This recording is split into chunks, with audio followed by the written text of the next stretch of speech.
Everyone, we are going to start the meeting today. And yesterday we were remiss in that we didn't do our land acknowledgement. So we're going to do it this morning. We begin this gathering by acknowledging and celebrating these traditional lands as a gathering place of the First Peoples and their ancestors who are entrusted to care for Mother Earth since time immemorial. We do so respecting both the land and the Indigenous people who continue to walk with us through this world. Today, the county is committed to working with Indigenous people and all residents to pursue a united path of reconciliation. So we will convene our meeting, and we have Fairmont Home up as our first discussion. And Susan, welcome, and the floor is yours. All right, thank you. Good morning, Warden and Council, and thank you for your time today to review Fairmont Home's business plan. Sorry, Brianna, it's not, the slides aren't progressing.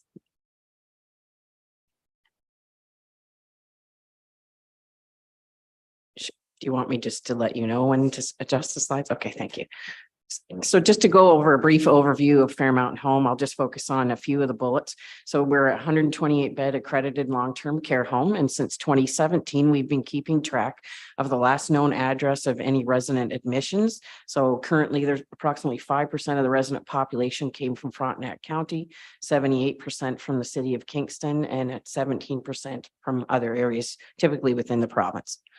I also wanted to focus on the Fixing Long-Term Care Act that requires municipalities such as upper tiers like the County of Frontenac to maintain one long-term care home, and County Council would be the board of directors and licensee under the act. Next slide, please. So the Fixing Long-Term Care Act, which is the legislation that the home must follow, focuses on the quality of care for our residents, resident safety, and an increase in staffing has been a focus for the 4 hours of resident care per day, which is dictated by March 31st of 2025. Accountability, enforcement, and transparency, but primarily the act put a greater focus on emergency planning, infection prevention and control, as well as continuous improvement. Next slide, please. So other legislation that impacts long-term care would be the Connecting Care Act, which puts some force on the Ontario health teams, who are the ones that provide funding to long-term care homes and can also enforce integration of healthcare services as well. And Bill 7 is another act that if there is any patients who are designated as alternate level of care in hospital, those patients take precedence for admissions to long-term care homes, and the long-term care homes must admit those patients. So they do present additional challenges because typically those alternate level of care patients require specialized equipment and are time-intensive services as well. Next slide, please. So let's have a look at the population. So 1 in 5 seniors are over the age of 80 and have complex care needs that require long-term care services. But by 2040, 1 in 13 Ontarians will be over the age of 80. And it is projected that the population of those in the 80 plus range will double by 2040. Next slide, please. So also residents in long-term care, those entering long-term care have higher care needs. There's been a 41% increase in the residents entering long-term cares with higher care needs or higher support needs since 2011. Next slide, please. So just some statistics on those entering long-term care. I'll just focus on a few. 75% of the people entering long-term care have approximately 8 different medications, some actually as high as 13. 80% of those entering long-term care need support with activities of daily living in comparison to 67% in 2011.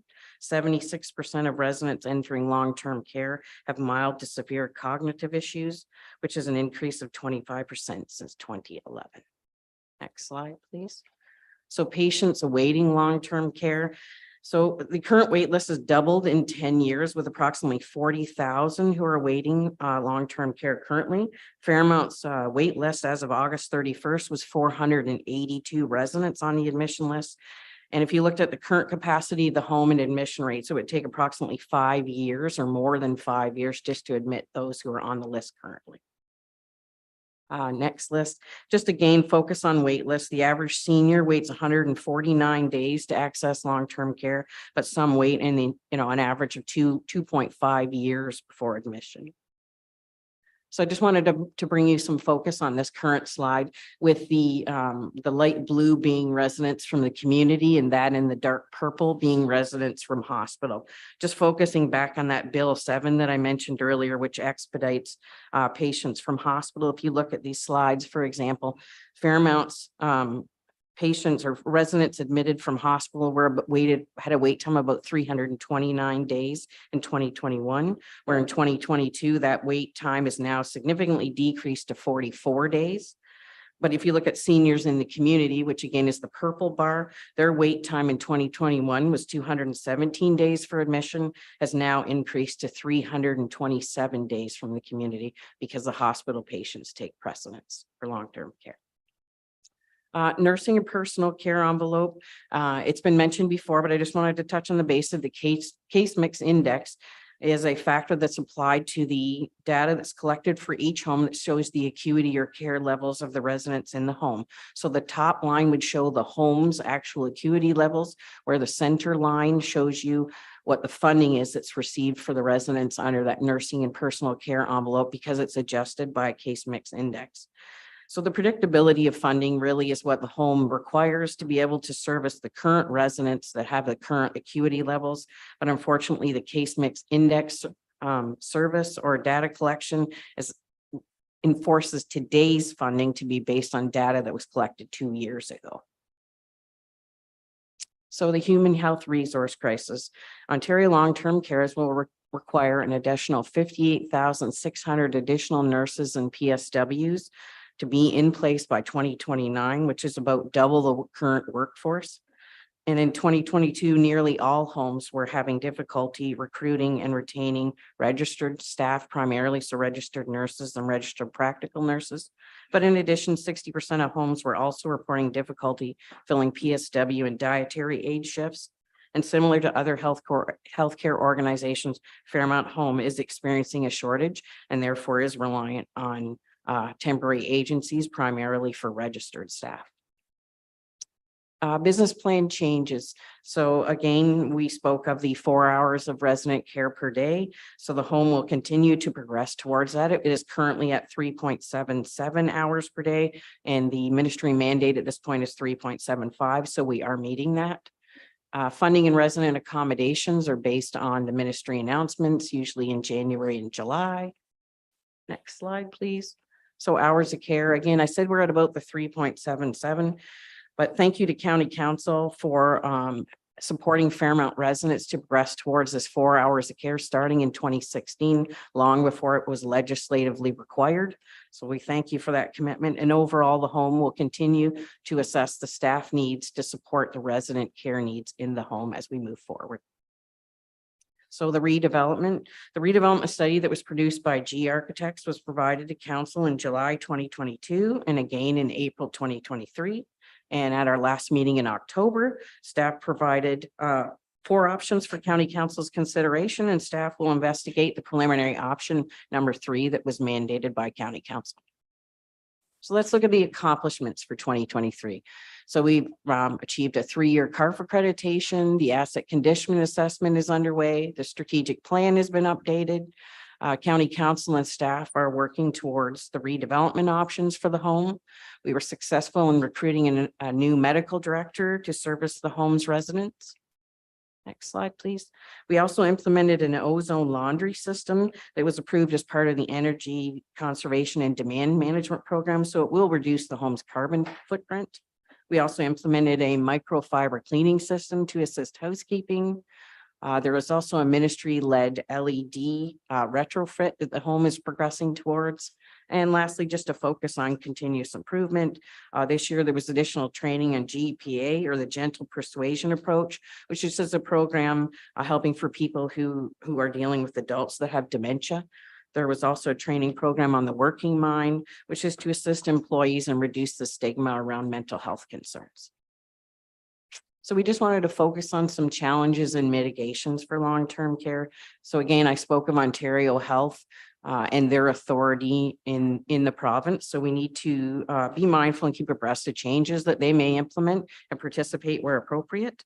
to maintain a balance between resident care as well as charting the actual care requirements of the resident, because it's the charting of those requirements that could impact the home's funding or provincial funding. And again, the human health resource will require HR and the home to continue to initiate staff recruitment and retention efforts. Facility insurance, I know we had some, facility infrastructure insurance is also concerned. We are looking at condition assessments that we will bring to council probably likely in the new year. But there's also continued focus on the septic as well as the water systems to ensure we monitor those and that environmental services remain a high priority. I also spoke of the case mix index, which can affect the predictability of the home's funding. And last, for long-term sustainability, it's just working with finance to make sure our reserves are adequate for capital replacement. Specialized care services, I've spoke as well. There's an expectation from not only Ontario Health, but also residents and families to provide additional services. So it's just managing those expectations and additional costs, because sometimes they're only partially funded by the ministry. And last, just regularly monitoring the home's accounts receivable and implicating legal action as required for any unpaid admission fees. So next slide, please. So at this point, we have 3 project proposals for County Council's consideration, but we can move forward to those after questions, if you have any questions. Okay, any questions or comments? Ron? This isn't anything negative, I don't know. A lot of major institutions, I think, send their laundry out, and I know that we talk about the septic a lot. Yes. Have we ever looked at that, or is it not practical? We have looked at it, especially during the pandemic when there was concerns when we were in outbreaks, because you're going through a lot of donning and doffing of gear for staff in addition to the residents. So we did look at that. But again, it is a unionized role and it is in the union. So we'd have to consider that as well if we were to move forward with that. Okay. Bill, and then Judy. Thank you, Deputy Gordon. First of all, Susan, thank you for the work that you and your staff do. It's necessary and much appreciated. In your budget under materials, you show $53,000 increase in food costs. Yes. So a bit of a pitch here. County Council currently supports a group called the Food Policy Council. Mhm. A main objective of ours is to address locally sourced foods. Yes. I noticed, I think it was in Richard's presentation, part of economic development is trying to find more sources of locally supported or locally produced foods. Is there any chance that your organization can look at, I guess, providing or purchasing more locally grown foods? And do you think there'd be a cost benefit? I'm not sure about the cost benefit aspect, as we do work with Sodexo to receive economies of scale as far as food purchases. And our manager of food services here maybe could speak to it more if you had more questions, but we certainly do source things locally, say for programming and any special activities. Heather, I don't know if you wanted to add anything to that at all from Sodexo's point of view. Yes, Sodexo has a program called Get Local, which maps out all of the sources that we can get. Grab a microphone just so that everyone can hear you. Hi, so Sodexo does have a program called Get Local, and it maps out all of our food sources. So we do support Deodato, they're a local produce company, so we get all of our fresh produce there. And they source from local areas. And the map actually shows all of the farms and distributors that we're associated with. So like Burn Bray Farms, we have a meat supplier that's local, and those kind of. Good. Okay, Judy. Okay, thank you very much, Nat. And I'm just curious on a couple points in that when you're talking about staff retention, that do you have an idea of what the turnover rate is for your RNs and RPNs? Because you also mentioned that there's contract for staffing of registered staff, and that do you know what percentage of the complement of your registered staff is contracted? Because that's usually more expensive. I'm just curious. Yeah, it certainly is. I don't know an exact percentage, but I'd say what's driving some of the need for temporary agency from a registered staff perspective is we also do have some staff are on maternity leave and sick leave. So when you have those kinds of things, although short term, we do need to backfill the roles during that short term period. I don't know, Barb, did you want to add anything from a turnover perspective? I don't know the percentages.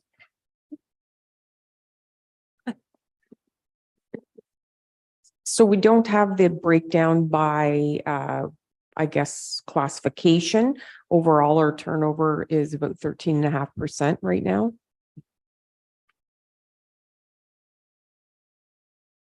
Okay. Anyone else? All right. Okay, onward. Okay, thank you.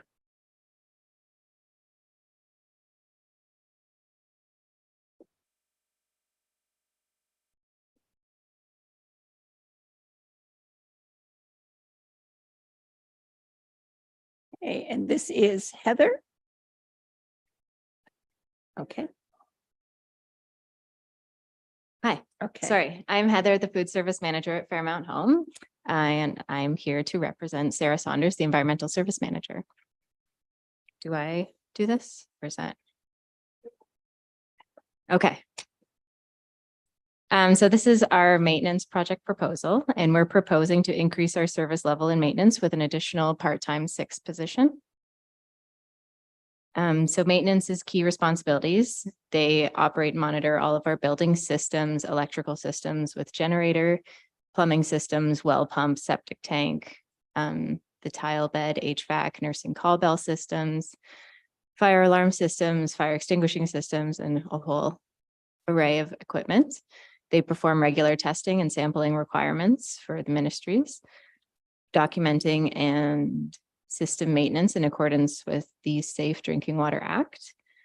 They troubleshoot building systems and effectively communicate issues to contracted service with the assistance of the environmental manager, ensuring minor structures are repaired as required within their scope, completing major painting products, minor drywall repairs, and interior finishes. They also maintain the grounds, including monitoring of equipment required to perform those tasks. So the lawnmowers and any of those equipment, and they complete all preventative maintenance tasks.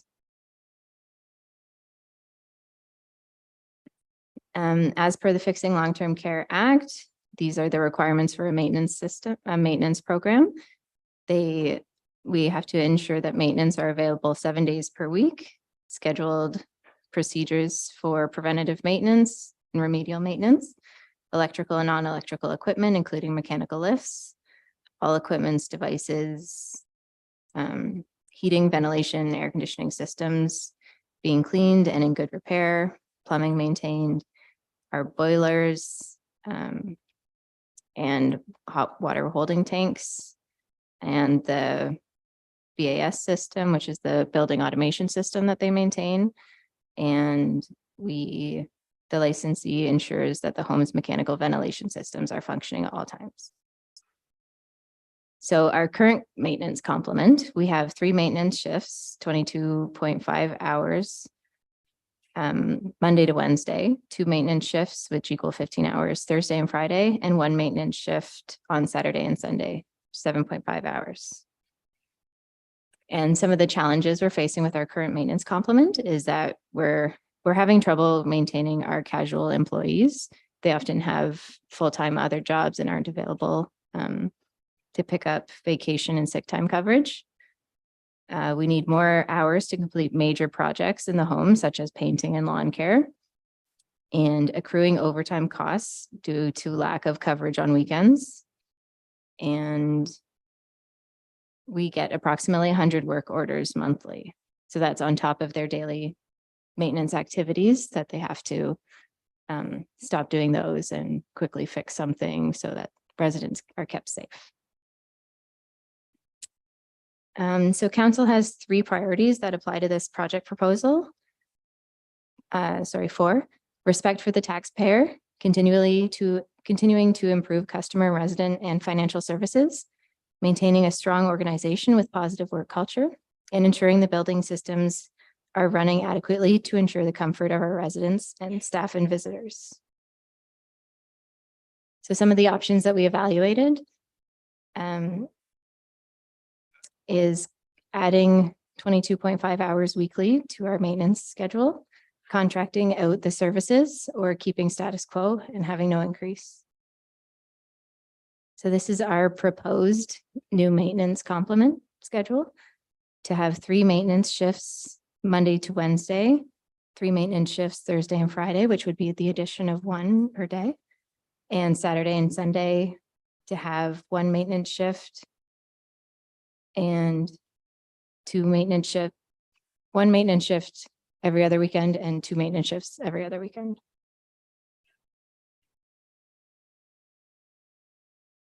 And this is the financial evaluation. So the county share would be $14,252 to add the extra PT6. Okay, questions or comments? Jerry? So thank you. I understand how important maintenance of a building like this is, like any building. I understand even repairing drywall. It's all about aesthetics, how it looks. Mhm. But it is not, the operation of the building and delivering the care services is your prime goal. Maintaining a building really isn't. So is there, I noticed you mentioned it, but didn't say anything about it. Contracting out here may be an issue or may be an option that you should really look at. Simply because, you know, it takes away all the worry about how many casual staff you have. You make one phone call and say, come and fix this, or you will be here, you can do this or whatever else. Whatever the arrangement is, you no longer have to look after maintenance people. Take care of the PSWs, the nurses, the nurse practitioners and everything else and the patients. That's what you do. So that's just a thought. Okay, Judy? Okay, thank you very much for presentation and that, and you. I have a different appreciation of the scope of maintenance needed in long-term care and that everything from keeping the wheels moving on overbed tables so they don't tip and wreck backs and everything else and that. And what came to mind, 2 things in that I was wondering, what is your average amount of overtime on a weekly basis in that? And quite frankly, is 0.6 enough, given the age of the building and that? And I look at it from a rural perspective and that for blackouts or anything else, and that the unexpected things that you wouldn't necessarily come across in the urban setting, such as septic backup or water failure and things of that nature, I would expect. Well, I'm very curious as to how much we're already spending on overtime, because I know a lot of places can spend more on overtime than having a regular person available in that for dealing with things. And I do appreciate there will always be some call-ins, and that figure would also be very interesting. But honestly, I thought it was probably low given the requirement from the ministry for what's required to cover off in the age of the building. Okay, who can answer that question? So I don't have the numbers on overtime, but I could find those out. But yeah, you're right. We could use more for sure, but I think a PT6 is a good start. Because we do have a lot of painting to do. Yes. Okay, Ron? Well, when I look at those hours and you say they're all casual, is there, other than benefits, I know how they're adding up for everybody, but would there make more sense to hire some full-time? Because you got 2 shifts at 44 hours. I don't know, would it not make more sense to add the odd more full-time person then? Or not? I think adding full-time wouldn't really help with our coverage for sick calls and vacation coverage. Okay. Barb? You might attract a different person that would take a full-time job, especially if they were retired from somewhere else, right? That would want to do that instead of, but anyway, that's just a thought. Okay, It is a great thought, and we have actually recruited some really great maintenance part-time staff for just that way, that they're retired, but they don't have interest in working full-time hours, but they're interested in working part-time hours. So yeah, you have a great point. And I just wanted to remind you again that this maintenance is a unionized position in a unionized role. So to contract it out brings other complications. Thanks. just not easily. Okay.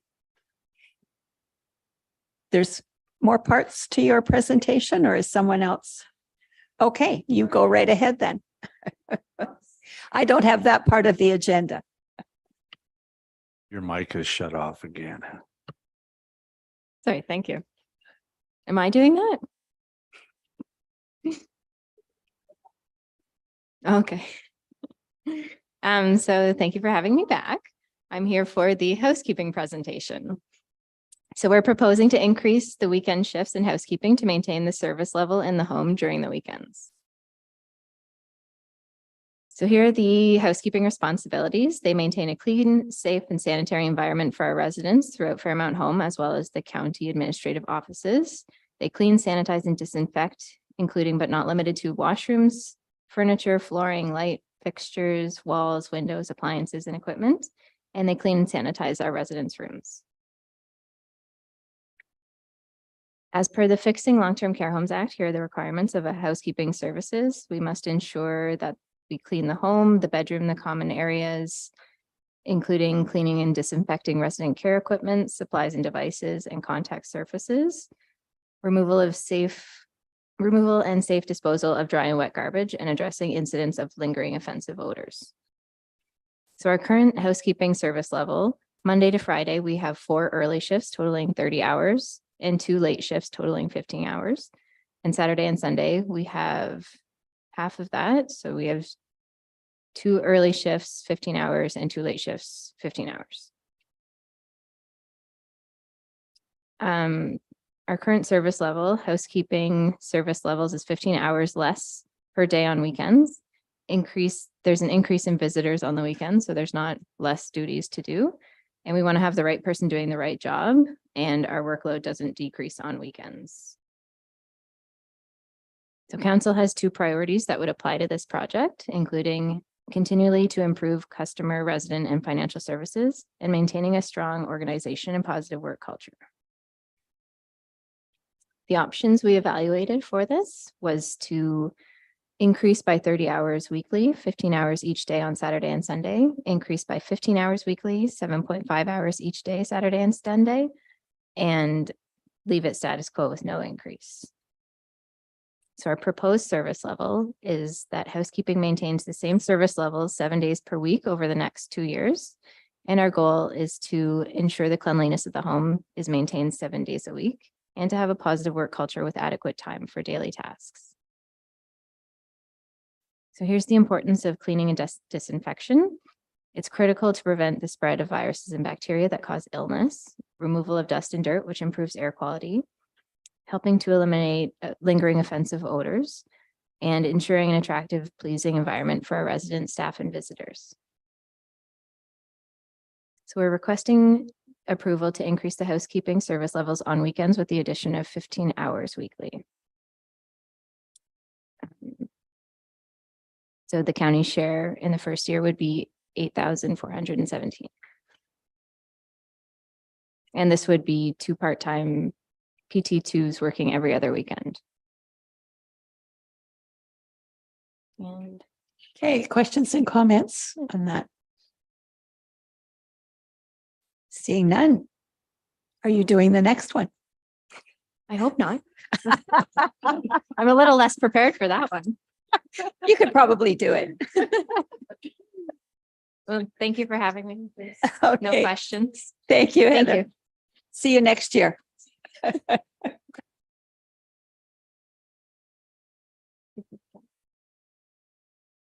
Is this guy? And this is Angela. Thank you. Maybe you could introduce yourself. Good morning, County Council in Warden. I'm Angela Richmond. I'm currently the Acting Assistant Director of Care for Resident Services at Fairmount Home. Thank you for the opportunity to speak on vacation coverage for our programming department. So some background, COVID-19 pandemic has created a spotlight on many longstanding problems in long-term care homes. Therapeutic recreation has been shown to play a vital role in promoting health and well-being of residents in long-term care. Recreationists play a vital role in promoting the health and well-being of residents in long-term care. Even a single 20-minute exercise session, for example, can significantly reduce the anxiety and stress and improve cognitive health. The ability to backfill vacation for recreationists in our programming department would allow for continued programs without the worry of rescheduling or canceling vital programs for our residents. The ability to cover vacation would have a positive impact on our residents' quality of life. So our current programming staff, so currently we have 2 full-time recreationists and 2 part-time recreationists, PT6. The recreationists provide programming for 128 residents, so the ratio is approximately 1:40. Recreationists are currently not replaced for vacation, sick leave, or leaves of absence. Therefore, we have many gaps in our programs and potentially having no activities on those days, or just running with one staff member. I'm proposing that we cover 12 weeks of vacation total using our 2 PT recreationists. This would allow for continued programs for our residents, also allow for more time to plan, coordinate with the team, and allow for a PT6 to cover some of our shifts and improve quality of life of the residents, and the ability to work more for those PT6 staff members. It would also be noted that the presence of these staff members can help to mitigate burden on other areas when residents are accustomed to their activities suffer. The recreation staff members are also able to pitch in and help their coworkers with exceptional tasks that may arise. The 2021 Ontario Long-Term Care Commission indicates that approximately 12% of staff in long-term care are allied health professionals, which includes programming support, as well as dietitians, speech language pathologists, audiologists, physiotherapists, occupational therapists, recreational therapists, social workers, and others. The goal is to ensure the residents receive 36 minutes per day of care provided by allied health professionals by 2022-2023, which we have reached at 43.2 minutes, which is great. Despite the ministry target being reached, the commission states that this is not enough. We need to ensure that residents receive the necessary physical, emotional, and spiritual care from this group. The average care provided by an allied health professional should be increased to 60 minutes per day per resident. Therefore, we want to continue to strive for our ultimate goal of 60 minutes per day of therapy from the allied health professionals. In order to continue to reach our ultimate goal, we need to cover vacation of our current recreationist. At Fairmount Home, we understand the important role that the allied health professional plays in the lives of our residents. These professionals increase resident strength, mobility, reduce trips, falls, improve sleep quality, increase independence, emotional well-being, relaxation through activities such as arts, crafts, music therapy, and mindfulness. Overall, the quality of life of our residents improves our quality of life of our residents at Fairmount Home. Next slide. Adequate staffing. Fairmount residents need to continued recreation in order for us to provide a better quality of life for our residents. Adequate staffing will allow the flexibility of programs rather than working around vacations. This would provide enhanced quality of programs to our residents. So maintaining adequate staffing levels in recreation department can have a positive impact on job satisfaction among staff, residents, and families. This includes a manageable workload. Adequate staffing levels ensure that recreation staff can focus on delivering quality recreational programs and activities to residents. Time for personalized attention allows for recreation to provide attention to residents. They can spend the time getting to know each resident and ensure that their care plan is tailored to their wants and their needs. Positive resident outcomes covering vacation will allow for the recreation staff to deliver higher quality of care and service to our residents. When a resident is actively engaged, enjoying in recreational activities and experiencing positive outcomes, it can be highly rewarding for our recreation staff as well as for the resident. Witnessing the positive impacts on residents' lives can significantly enhance job satisfaction. Improved communication covering vacation allows for better communication between the recreation departments and families, more time to address inquiries, provide updates, discuss the recreational activities and programs being offered. Regular and effective communication can enhance families' understanding of the loved one's engagement. Trust and confidence. Adequate staffing levels in recreation instill confidence in families regarding the facility commitment to providing quality care. When families observe that there are enough staff members dedicated to recreational programs, they feel reassured that their loved ones' needs and interests are prioritized. Next slide.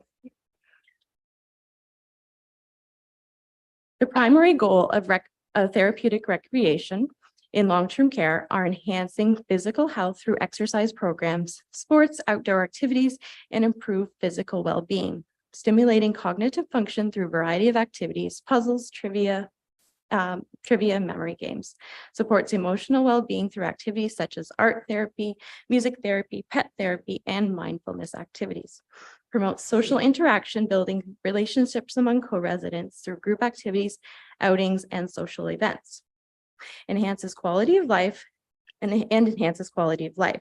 The overarching goal of therapeutic recreation to enhance overall quality of life for individuals in long-term care. By engaging in meaningful, enjoyable activities, residents can experience a sense of purpose, accomplishment, happiness, fulfillment, leading to a higher quality of life and improved well-being. Every licensee of the long-term care home shall ensure that there is an organized program of recreational and social activities for the home that meets the needs of and interests of the residents. So that's from the Fixing Long-Term Care Act. With the changing resident population in long-term care, we need adequate staffing levels to effectively meet the needs of the evolving population. We are seeing younger residents admitted to long-term care, as well as more residents with developmental disabilities and complex conditions. We are struggling to meet the needs of all residents by covering the recreation team vacation. This would allow us to have more hands to help meet the needs of different populations within our home. So for operational efficiency, backfilling staff vacation, our recreation staff allows for more time spent engaging in resident in activities of interest. Our recreationists can plan monthly activity calendars, purchase programming, supplies, promote programs, events, write monthly articles for our newsletter, communicate with families, submit requisition for food orders, coordinate fundraisers, compile content for our social media page, complete departmental and program evaluations. Covering vacations allows for continued seamless flow of our programming department and organizational efficiency. The programming staff also complete ministry required documentation, administrative duty, which takes recreationists on average approximately 6 hours a week to complete. Some of these duties include attendance in Activity Pro, so approximately 75 minutes weekly. Care conferences, they prepare a summary and participate in the care conferences, so it could take 30 to 90 minutes weekly. Some of the administrative duties, so planning, printing calendar, coordinating programs, community partners, resident attendance records, and they take about 20 minutes per week. Each recreationist spends approximately 5 hours a week feeding residents at meal times as well. And covering vacation time would help divide up some of these duties and allow for more one-to-one contact with the residents. As part of Fairmount's strategic plan, which is to be the home of choice, our values being a gentle care facility mean that we're committed to gentle care philosophy and resident-focused care, which empowers residents to make individual choices. We're committed to be the leader in the provision of exceptional quality of care through teamwork, innovation, and continuous learning. By covering vacation time in this department, it is a critical step towards meeting the evolving needs and interests of our residents at Fairmount Home. With a diverse and aging population and increased complexity of care and person-centered approach, adequate staffing levels are necessary to provide tailored and engaging recreational programs. By investing in staffing resources at Fairmount Home, we can enhance resident engagement, improve quality of life, promote a sense of community and well-being, and continue to be the home of choice for our residents. Some of the other options that we can evaluate could be hiring third-party contracts artists to provide programming at a higher cost with less scheduling flexibility, or maintain status quo without backfilling staff vacation.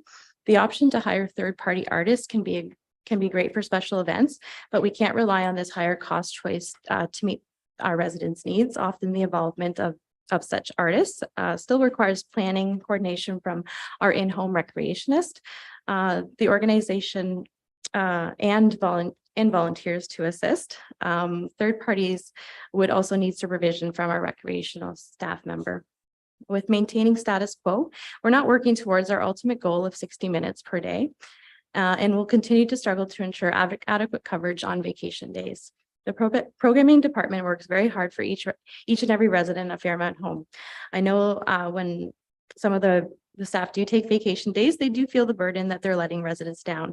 Often programs cannot run because they can't cover vacation days. And this can add to staff workload and burnout. I know that they do their best at adequate staffing, but sometimes we do have to make changes that ultimately affect the residents. So financial evaluation.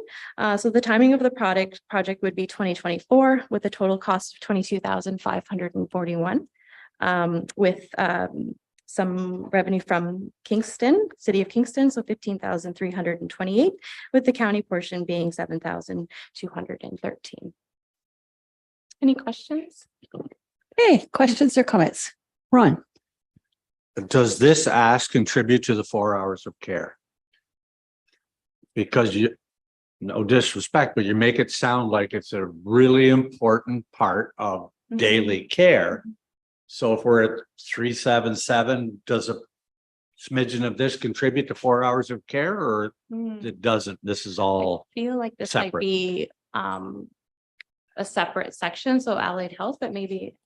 Maybe a You Susan were question. correct, Angela. The allied health is segregated away from the hours of care. So the hours of care relate to PSWs, registered nurses, and registered practical nurses only. which I'm not disputing. But when you listen to the presentation, it should actually be part of it.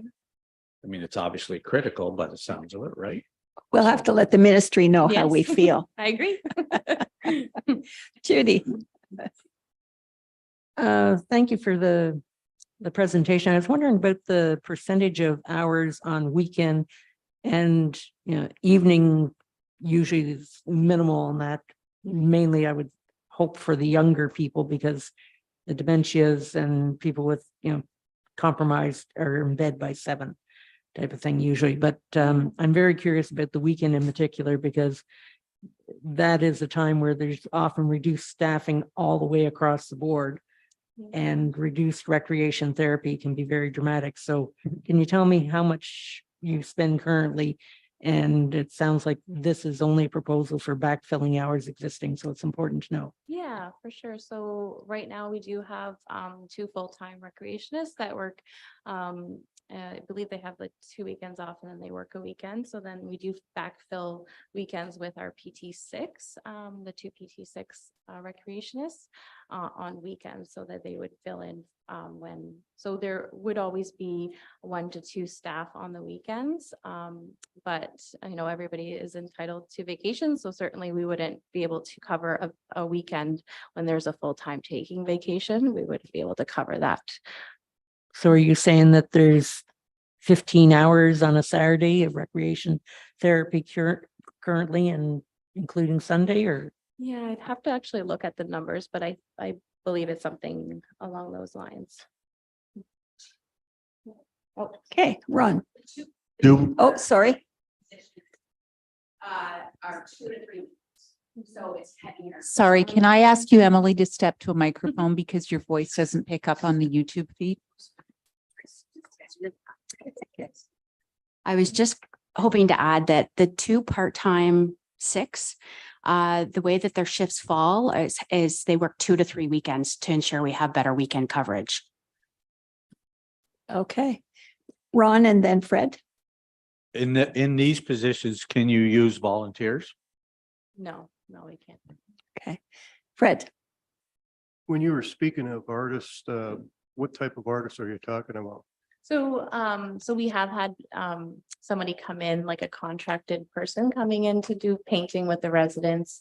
But that would be in collaboration with the recreationist. So they would always need a recreationist there with them to help bring residents down to a main area and try and organize and plan all of that. So yeah, so just people from the community, even musicians as well for, they have sometimes evening musicians that come in and Do you reach out to art organizations or how do you attract these people? so it would be the recreationist making calls and sometimes people call us and they said that they're a musician and we would like to volunteer sometimes. But yes, they do reach out. It's kind of based on the recreationists making those calls and taking the time to do all of that organization. Very much. Fred's one of those artist people Oh, that that's could make the great. call. Amazing. Okay, if there's no other questions, thank you very much. And we'll go on to human resources. That's a good thing. We're actually a little bit ahead of time, so that's good. Does not mean you can take longer, Barb, but I'll take continue. less. She didn't bring a Okay. whole computer with her. All right, welcome. Good morning, Deputy Warden Warden and council members. Thank you for the opportunity to present the Human Resources Business Plan. I'm sure everybody had an opportunity to take a look at it, so I'll try to get through it as quickly as possible. So if we look at looking forward into 24, 28 and an internal scan, the volume of work continues to be quite heavy for the Human Resources team. And there's also a lot of labor relations activity naturally and a focus on health and safety. We have a continued expansion of the paramedic program. And as we know, the 4 hours of care for Fairmount and the recruitment and retention that takes to ensure that we can assist them in getting to their 4 hours of care. We continue to focus on attendance and abilities management, and we'll have a slide later to kind of show you where we're at with pieces of that. And we want to make sure that we are advancing the human resources function, making sure that we have the leadership talent in place for the future, and that we are working towards building that capacity internally.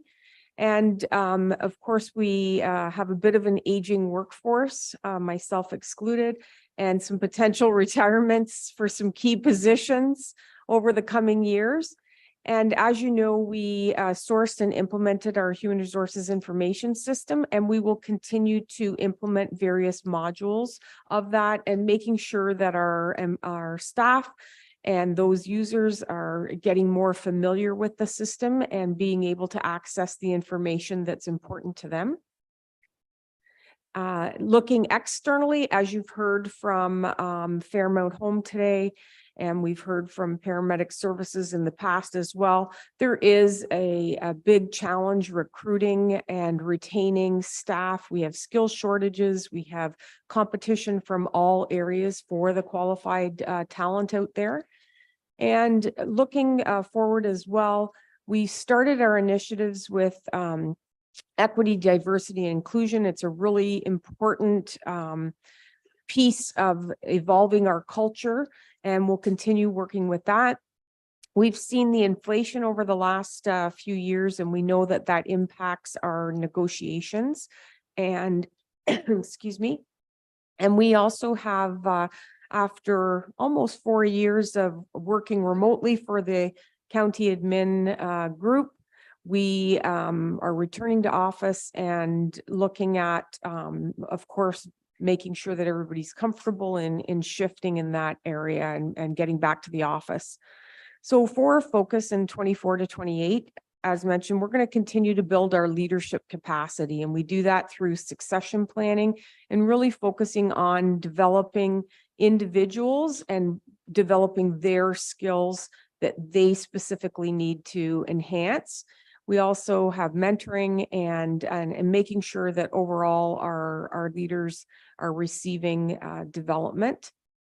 And as mentioned, the equity, diversity, inclusion, we started that with some overall education for everyone in 2021 and 22 early.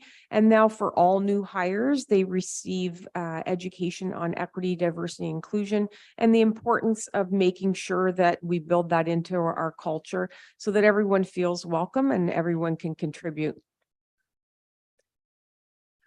We will continue our focus with succession planning as mentioned, and we're also going to look at refining some accommodation processes and trying to get people back to work as quickly as possible and as safely as possible when they are ready to do so. And we're working with communications to enhance our branding. And we continue on with job fairs, virtual interviews, and partnering with educational institutions. Some of our management from Fairmount Home have been out with human resources generalists to visit schools and to really promote Fairmount Home as a great place to work. And with the increase in mental health claims and stressors in the workplace and just overall in the world of environment, we want to make sure that we're focusing on employee well-being and health services education. So we will put an increased focus on wellness initiatives and making sure that employees can access online resources and communication.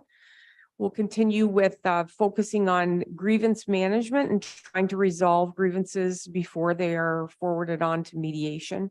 And of course, unfortunately, we always have investigations to take care of, but we also want to make sure that we are trying to resolve issues through conflict resolution instead of having to move to a full investigation.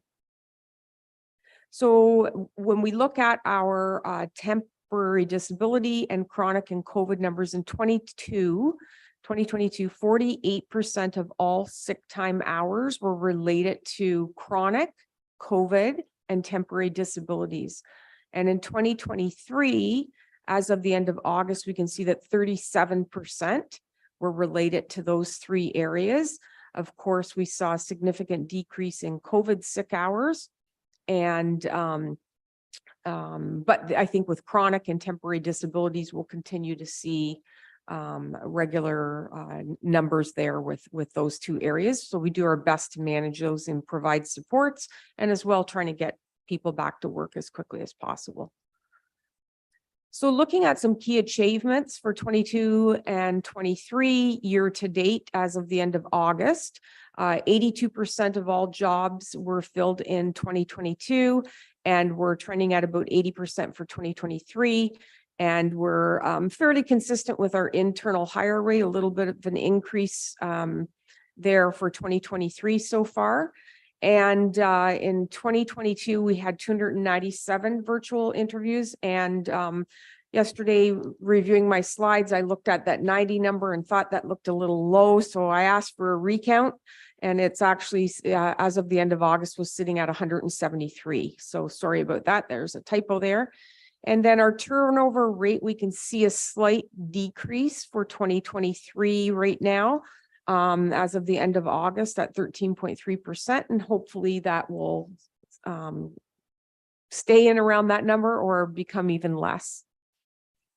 And here you can see that we had that significant spike in recruitment activity in 2021 during COVID.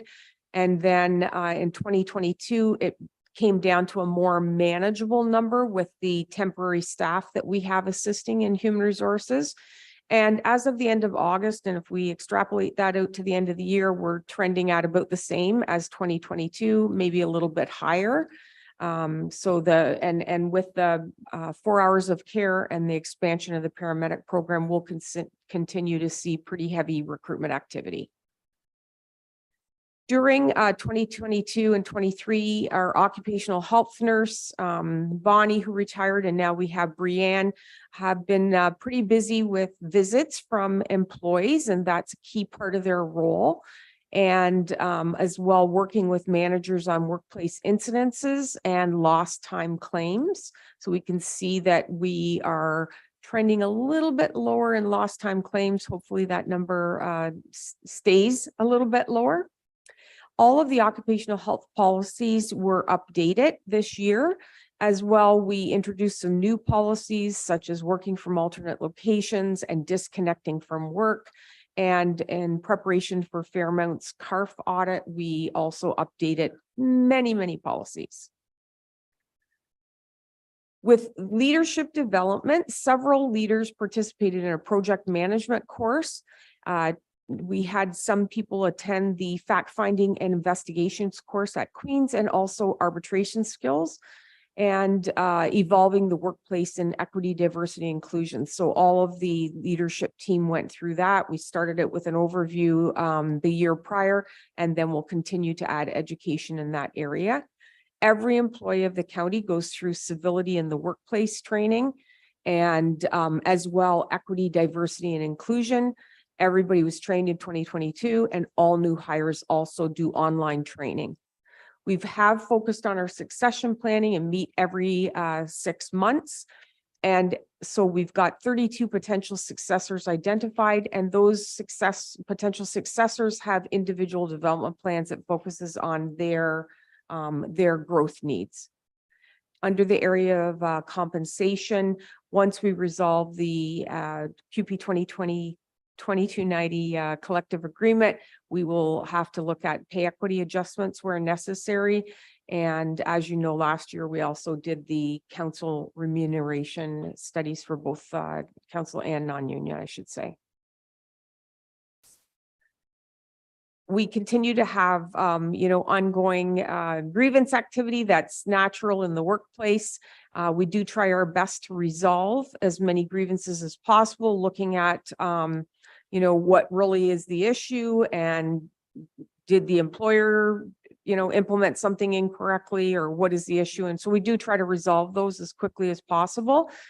And in 2022, there were 40 grievances. HR led or participated in 12 investigations. And as of the end of August, we had 21 grievances and 10 investigations.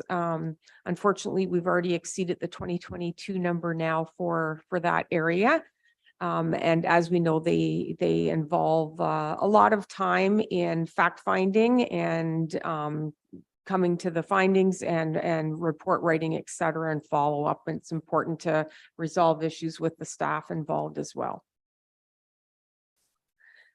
As you know, we have the HRAS, where we've received the $162,500 in funding from the Municipal Modernization Funding Initiative, where we work with finance. And we initially did a joint RFP with the United Counties of Leeds and Grenville. So we have implemented several modules. And at this point, again, we're trying to, make sure that people are comfortable using the system and being able to access the information they'd like. We'll continue for process improvements with virtual mediations and bargaining and interviews where appropriate, and onboarding, because it seems to be working really well. It saves time, saves money, hotel costs, et cetera. So looking at 2024, we're going to be returning to the building, of course. So we're going to have a little bit of probably culture shift there, and we're going to have some cohabitants in the building. So we'll be working with them as well to kind of meld us all together. And we'll have recruitment of some key positions, some probably senior level positions ongoing. And we will be implementing our leadership skills assessment, which was conducted earlier this year, and making sure that we've identified what development needs to take place next. And again, health and safety initiatives geared towards mental health strategies. Next slide, please. So looking at the organization structure, as you know, council approved that the temporary HR generalist that had been in place since 2018, that was approved as permanent in 2022, as well as the temporary HR coordinator that was hired to support recruitment at Fairmount Home mainly, and also the HRIS implementation. It was approved as temporary through December 31st, 2024. We will have continued necessity for cost containment and or reduction of absenteeism. And I think the other important thing here is there's also ongoing increased service and support to the managers and directors in employee and labor relations based on operational needs and their workloads as well. So under the area of risk, we still have Ontario Health Teams and the Human Resources Health Crisis. And of course, that creates workload activity for the HR team. So in looking at mitigation, we do have several plans in place. We have our talent management strategy also, and recruitment strategy in place. And under workload, it's ensuring that we have the necessary resources to be able to provide the services that we have been providing ongoing. In the area of caution, WSIB presumptive legislation continues to be a bit of a caution as we get increased mental health claims through WSIB. And as well, the absenteeism levels. So we continue to analyze the trends and make sure we take action on those, meeting with employees, trying to coach them, get them back to work as quickly as possible. And some under advisement, as always, when we resolve the QP 2290 collective agreement, we'll have pay equity adjustments. And we also have our interest arbitration with QP 2290 coming up on November 10th. Any questions? Okay, good presentation, Barb. Ron and then Judy. I was just gonna ask, what is the industry standard for turnover? Ours from that county is 13%. We're in around the same level. I think everybody saw increased levels during COVID, and that's why it went up 15%. There was vaccination type things, et cetera. But I think we're in there. I mean, hospitals are always quite a bit higher.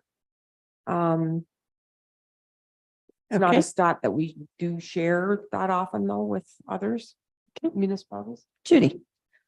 Regarding the ongoing grievances, not going to the specifics, but is there any recurring theme that we might see contract language being able to resolve it in the future rather than go through the expenses of that?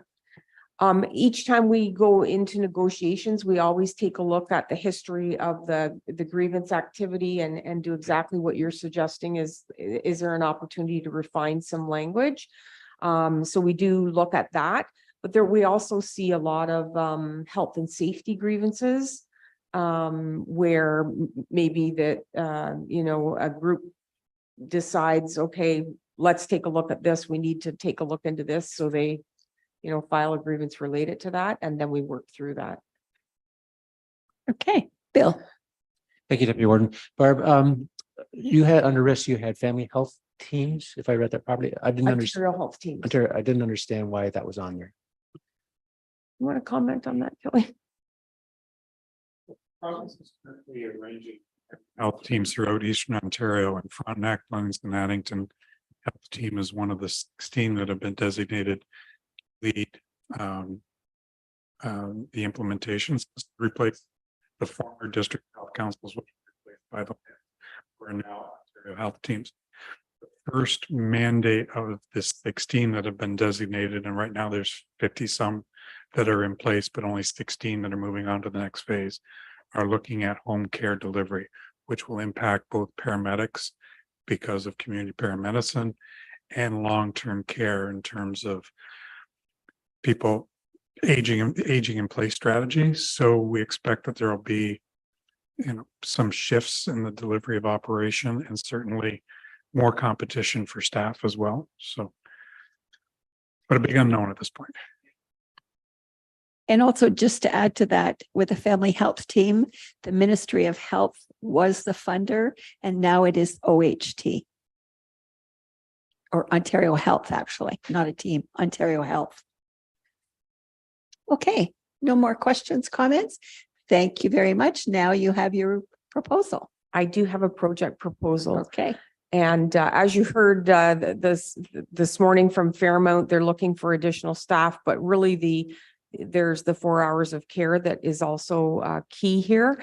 And the first slide here, I'm not going to go through all this. I think everybody knows the services that human resources and occupational health provide to the county, several areas, and supporting managers and staff.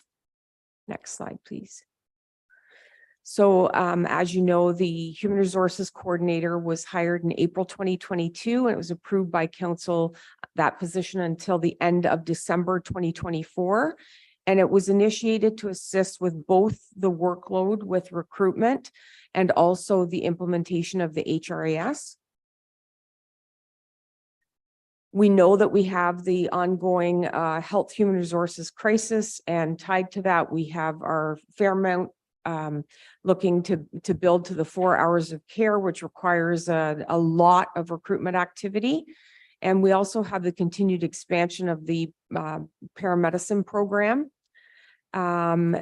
So the workload of the HR department, as you can see from the stats and the business plan, it continues to increase or maintain the high level that it got to.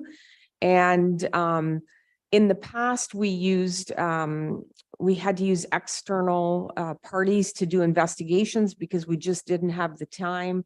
Those investigations were extremely expensive when we use external investigators. And overall at the county, the last, I think, 3 years now, we have been doing them internally. We've built some capacity in-house to be able to conduct those investigations. And as well, on the recruitment side, we absolutely want to reduce the use of agency staff. We believe that it's important to have our own staff that understand the culture, understand the processes, et cetera. So we want to make sure that we can hire those staff and provide the high level of service that we have been providing to the managers over the past few years.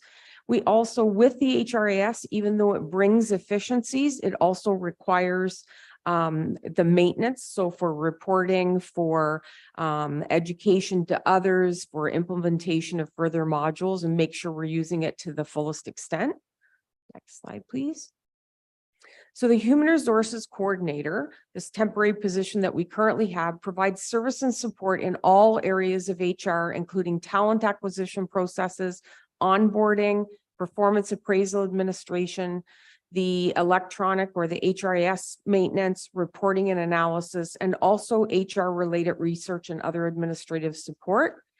And the position also ensures the quality and compliance and the maintenance of confidential employee records. We've been moving from 5 filing cabinets to electronic storage. And of course, that requires a lot of activity to get that accomplished as well.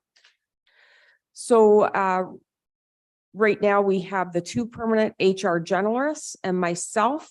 The occupational health nurse, although reports into myself, doesn't do any of the HR related activity. And then we have the temporary HR coordinator.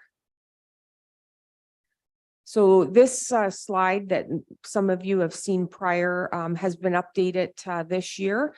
So what you see there is the municipality on the left-hand side, the number of HR staff that each has, the number of employees that those HR staff support, the number of unions that they work with, and then the ratio of HR to the number of employees. So you can see in the center there, the municipal average for HR is 1 HR person for every 111 employees. And our peer group average is 1 HR person for every 113 employees. So without the temporary HR generalist, so with the 2 HR generalists and myself, we have 1 HR person supporting 163 employees. With the temporary HR generalist, we have 1 HR person supporting every 122 employees.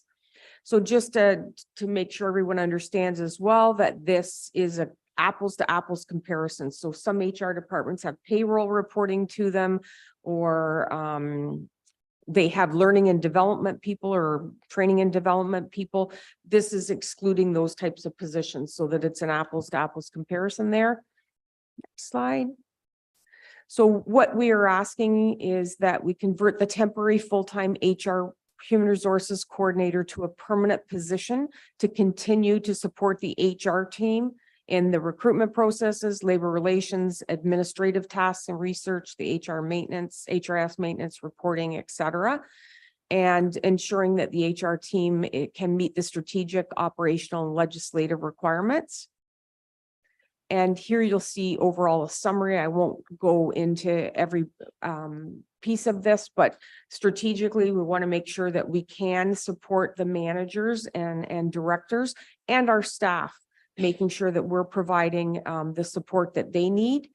And we want to make sure that we're minimizing the use of external parties such as agencies or investigators, et cetera.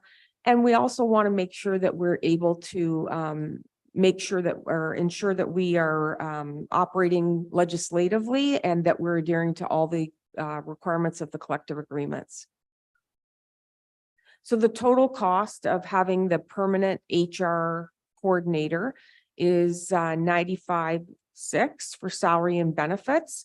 We'd be looking at putting this in effective January 1st, 2024, and the county portion would be 27,443. And that is already in because it's a temporary position right now, so it already is in the levy. And I believe that's it. Questions, please? Okay, Judy. Thank you. So the other townships pick up the remaining 27, or where are we getting the additional funding for? So Fairmount, do you want to comment? Fairmount kicks in, FP kicks in, It doesn't come back to the townships. no township. Okay, Uh, City of thank you. Just wanted to check on that. I have no problem that, especially if you bring in expertise in dealing with the unions.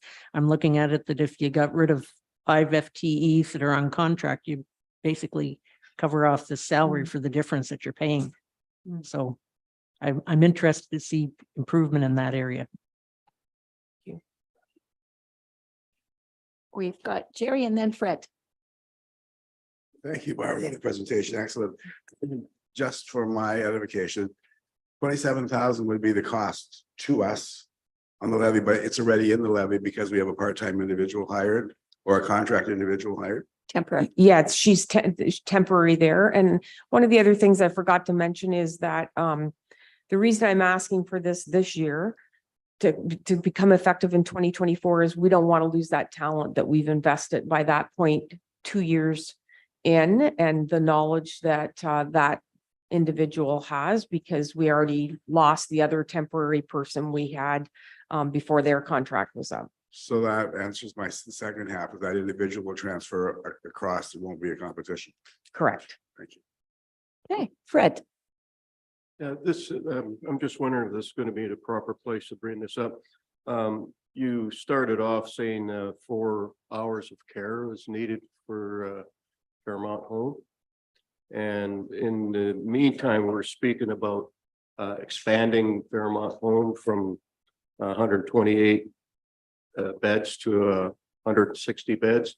Well, that's going to increase, put a lot of pressure on this 4 hours of care for the extra 32 people. Got any comment regarding that? Thank you. Yes, as if Fairmount moves forward with expanding their beds, it will put, of course, increased workload again in recruiting to find the staff to support that. Of the operating costs will go up because you've got 32 more people. Ron. I guess you say minimize external investigation, but you can't eliminate it anyway, can you? Correct. So if it's, if it's a investigation regarding a manager or something, sometimes it's not appropriate for us to do it internally. But certainly 2 years, the last 2 years, we've not used any external investigators. And then this year, I think we have just the one. Okay, Judy. Just a quick comment, and that if we do move forward in expanding Fairmont, that's exactly why we need to get as much registered staff on board ahead of time, that or else the costs just go up exponentially. And I've been involved in that in the past. So loading up with registered staff as much as we can is in the financial best interest, in my experience. Okay. All right. That's it for you, Thank Barb. you. And you have actually brought us to the break early. So thank you. All right, we are going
Okay, we are back from our break and we have paramedics next. Welcome, Gail.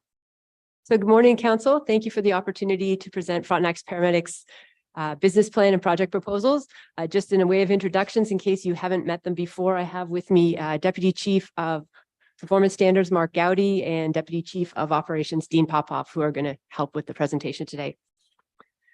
So for a quick overview, Frontenac Paramedics serves over 4,000 square kilometers and 174,000 residents. We're deployed from 7 stations and we have 12 ambulances on at the peak of the day. We have 94 full-time paramedics in operations, and we responded to more than 29,000 calls in 2022, 87% of which were in the city of Kingston. And 48% of our calls are for people over the age of 65. We also have our, next slide, Brina, thanks. We also have our community paramedicine program, which is fully funded. Our high intensity support at home program funding has just been converted to base funding, and we receive $256,000 a year to support patients who are being discharged from hospital or need extra care at home. As well, our CP long-term care program, which is designed for patients who are eligible for long-term care admission or waiting for admission. The funding for that has been extended for an additional 2 years. So we currently have 6 FTEs working in this in these programs, and we're currently at capacity. We've got more than 400 active patients, and we've seen well over 2,000 patients since this program began. So both of these contribute to keeping people safe at home and decreasing 911 calls and hospital admissions.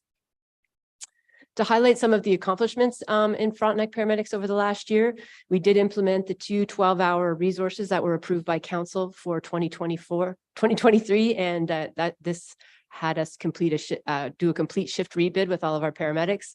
We onboarded 13 new part-time paramedics in the spring. We were able to negotiate our collective agreement through to the end of 2024. The Battersea Road Station build is underway, and hopefully we'll be able to move into that early in the new year. We applied for and were successful in receiving additional offload nursing funding. So we're working closely with KGH to get that implemented to hopefully help with our offload delays. We launched the Neighbor Saving Neighbors project, where community members are going to be responding to cardiac arrests in their own communities to help improve patient care. We've had our community paramedicine enhancement, and our paramedics participated in some significant fundraising. At the Walk for ALS, we raised more than $6,000 in honor of our deceased friend, paramedic Dale Hodgins, and the Ride with Pride event raised more than $900 for the LGBTQ youth line. So looking at business plan changes, starting with resources, we are going to continue to be asking and looking for frontline paramedics. We have an increasing unit hour utilization, mostly being driven by call volume and time on task, as well as our aging population. And we are missing our response time standards that were set by Council.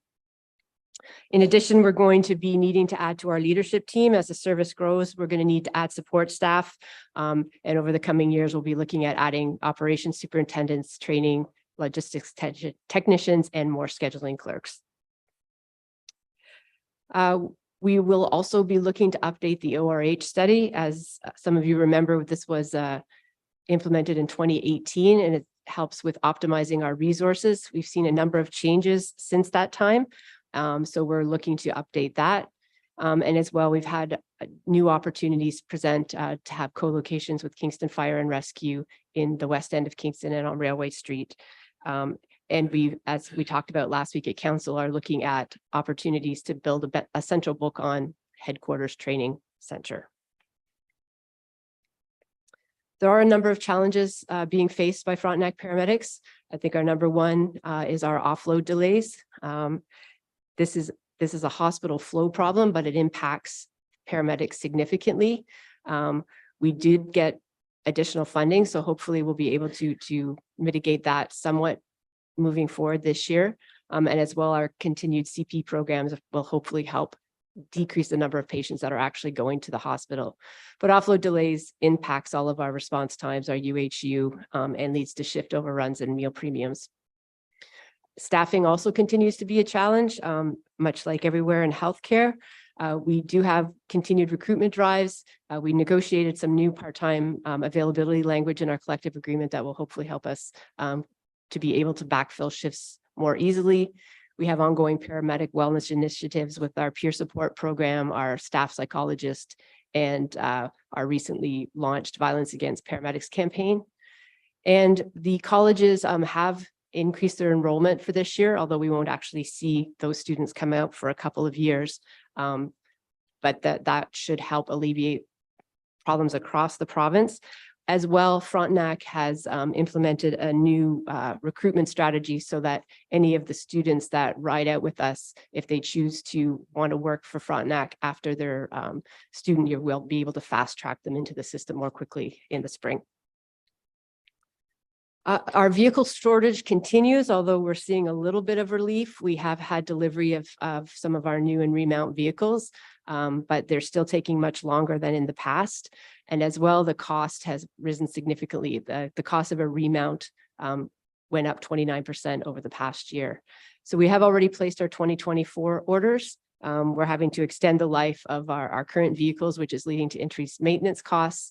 And we continue to investigate alternative vehicles and suppliers, but we are limited by the requirements of the Ministry of Health. They did have a really cool electric vehicle at our recent OAPC conference, and the starting price point of that is like close to $700,000. So we're going to be away from that yet. Yeah,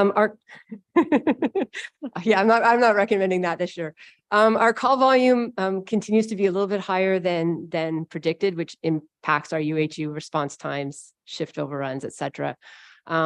We have implemented all the strategies that were identified in the ORH study and the Eastern Ontario Wardens Caucus study, which both recommended increasing paramedic resources. We have our community paramedicine programs running. And we have made some changes to our deployment plan with regards to meal breaks and end of shift processes to try and improve missed breaks and overtime. We talked extensively last week about paramedic facilities. So we currently still have the separation of our administration and leadership team. We have some buildings that we're going to need significant repair. And as we increase our number of paramedics, we're going to need places to put them. So we do have our master plan budgeting process that included that 0.65 levy for future buildings. And we're working on the co-locations with Kingston Fire and Rescue because this is the most financially efficient way to build buildings. The community paramedicine funding is currently still coming from 2 different funding streams with different ending dates. Lots of different reporting requirements, some of which overlap. So hopefully we can get that permanently so we can plan ahead for that.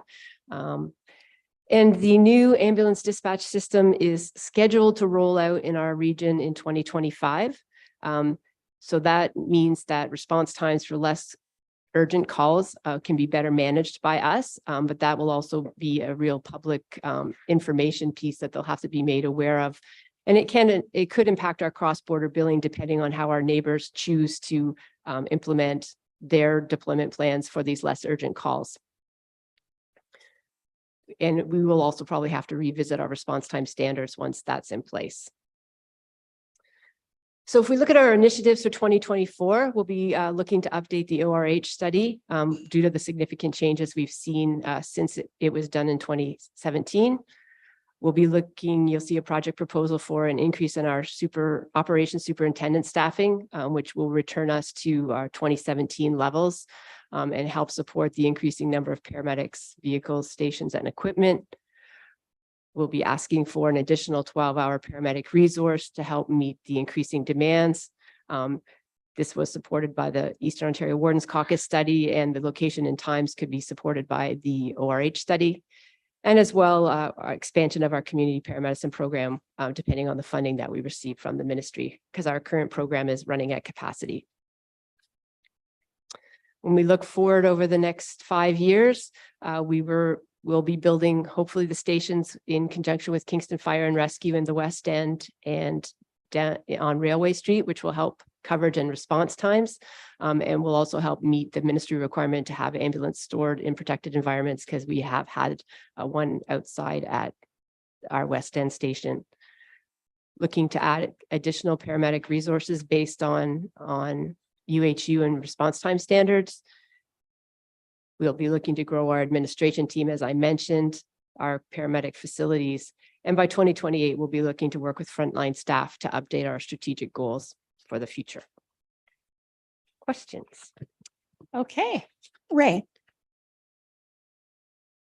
You mentioned you're missing your response times. How badly are you missing it? So we presented a report to council in October. There's a number of response times. The first is sudden cardiac arrest, where any responder can reach the patient within 6 minutes. The ministry sets the 6 minutes, and we set the time frame for how often we do that. I think ours is set at 48%, and we're meeting it 30-something%. That's sort of largely outside of our control, because it depends on first responders to do that. Our CTAS one, I think we're just a little bit, which is the most critical patients. We aren't meeting it by a small amount, and then our less critical calls, we're missing it by even more. I could get you the numbers. It was in the report from October. Judy. Couple of things, just following up on that, we seem to have a structural piece that will always be missing our response times, and that because of the removal of the Wolf Island station, that you're going to have an hour for any response. So just to be aware of that piece. But when you're talking about getting a doubling of the offload nurse funding, and yet we still have over 400% increase in offload times, and that even with the previous time you had mentioned before in another presentation that it's subject to the availability of the nurse that is provided basically by the hospital. So I'm just wondering, as a mechanism, have we ever demonstrated the cost of that offload delay by sending an invoice to KGH, and that for when they don't have that offload nurse available, that it's being funded for it, and that to make the point that how much it impacts your budget? So on that, KGH did have challenges staffing that position during the heart of COVID, but of late that role is regularly staffed. Oh, and that good. money comes directly from the ministry, is flowed through us to KGH. So we're not actually spending any money. It doesn't come out of our budget to fund that position. Okay. And my last question, you're asking for another superintendent to bring you back to a level before, but when I reviewed the summary, the refresh that was done in 2023, we were heads above any other area for a number of superintendents and that. And it just, I don't understand why we need to have 18 instead of 17. And quite frankly, in that everybody else, the nearest one to us was 11, and most were in single digits. So there will be more information on that during the project proposal. But as a quick summary, if you look at those numbers, some of the organizations have supervisory staff by having what's called paramedic team leads. They're not actually superintendents, they're frontline staff that cover shifts. Some of our neighboring services have, I know, for example, in Lennox and Addington, they do not backfill their superintendents when they're off. So they either have to find someone to cover their shift on overtime, or they actually have to remain on call while they're on vacation, which is not doable. We also have some complicated arbitrated meal break language that is managed by the superintendents that the other organizations don't have. So there's a number of reasons why we need to have adequate superintendent coverage, most of which is related to health and safety of the paramedics. And we will get into those at the proposal time. Okay, any other questions or comments at this stage? No? Okay, let's go on. Who's next? Mark.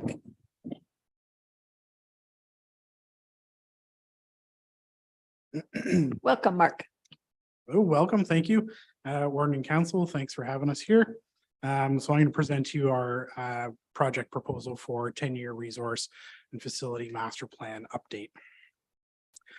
So this project is to engage the ORH to update our 10-year resource and facility master plan using updated call volume, UHU, response times, and station locations. So for some background, we had previously engaged ORH to complete a 10-year resource and facility master plan.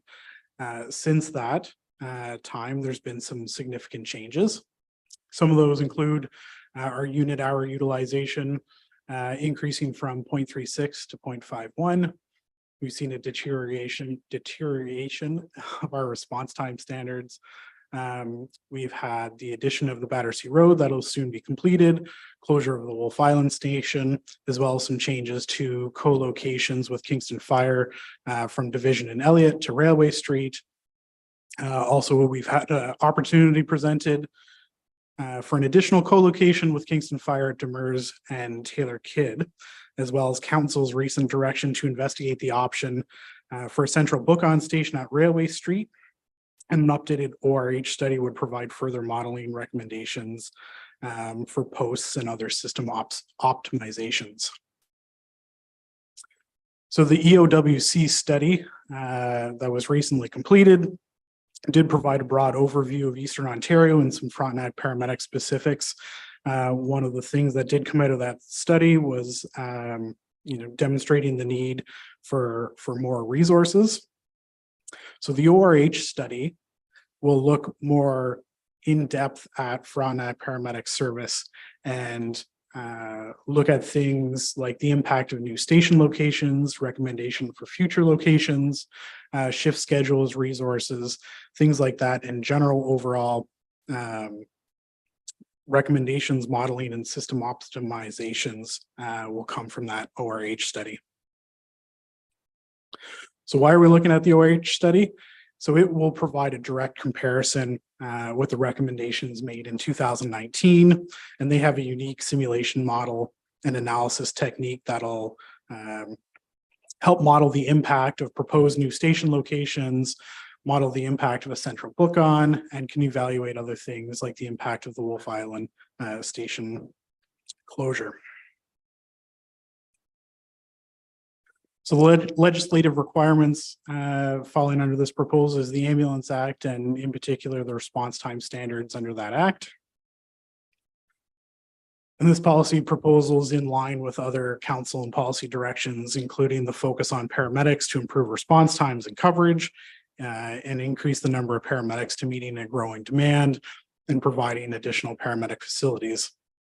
As well as this will impact our Frontenac paramedic service response time standard and the EOWC study. So the total cost of this project is estimated to be $75,000, and this would be a levy shared with the city of Kingston. Okay, questions, comments? I think you're going to get off very lucky. They're saving them all for your colleague. Okay. Welcome, and I think I heard Dean was your name. Yes, welcome, Dean. And you push that button and then you're ready to go. All right. Good morning, Council. Good morning. I'm here today to present to you on behalf of Frontenac Paramedics our budget proposal for an enhanced operations superintendent resources. We are looking to increase our resources by one full-time position so that we can get back up to our total of 6, which we had in 2017. That was a kind of our staffing level there. At that point in 2018, with the previous chief, one operations superintendent was moved over to a logistics role, which was sorely needed, but unfortunately, did take away from our operations. Background is our current staffing level really allows for only one superintendent per shift the majority of time. And unfortunately, this really doesn't leave us with staff that adequately allow for attend to many of the basic supervisory tasks that are required by not only Ministry of Health, but the county as well. This also leaves us very susceptible to last minute sick calls and within the management ranks.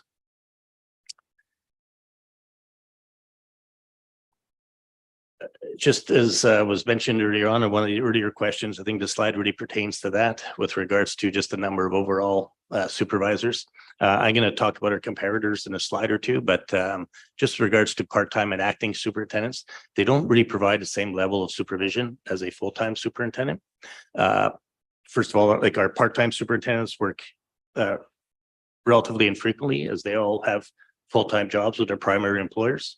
So while they will come in for, prearranged shifts, it still makes it very difficult to backfill sick time, et cetera, because they are working for their full-time employer.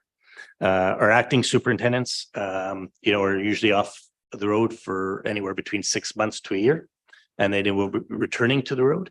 So as such, since they're returning to a unionized role, they don't deal with any sort of potential punitive issues with the paramedic staff. Okay, so that leaves all that work to fall onto the full-time superintendents. Right now, we're at a ratio. We spoke in a previous presentation about how many full-time paramedics we have, but between full-time and part-time, we're almost at a 40-to-1 ratio for performance reviews for staff to superintendent, full-time superintendent. If we go over a quick evaluation in 2010, we had 6 full-time superintendents. There was literally no offload delay. We had a much lower call volume, and our meal break management was really minimal at that time. And we fast forward to 2023, as that superintendent was moved over, we are at 5 full-time superintendent positions. We have markedly increased paramedic staff for them to deal with. Our offload delay has increased just since 2018, 725%.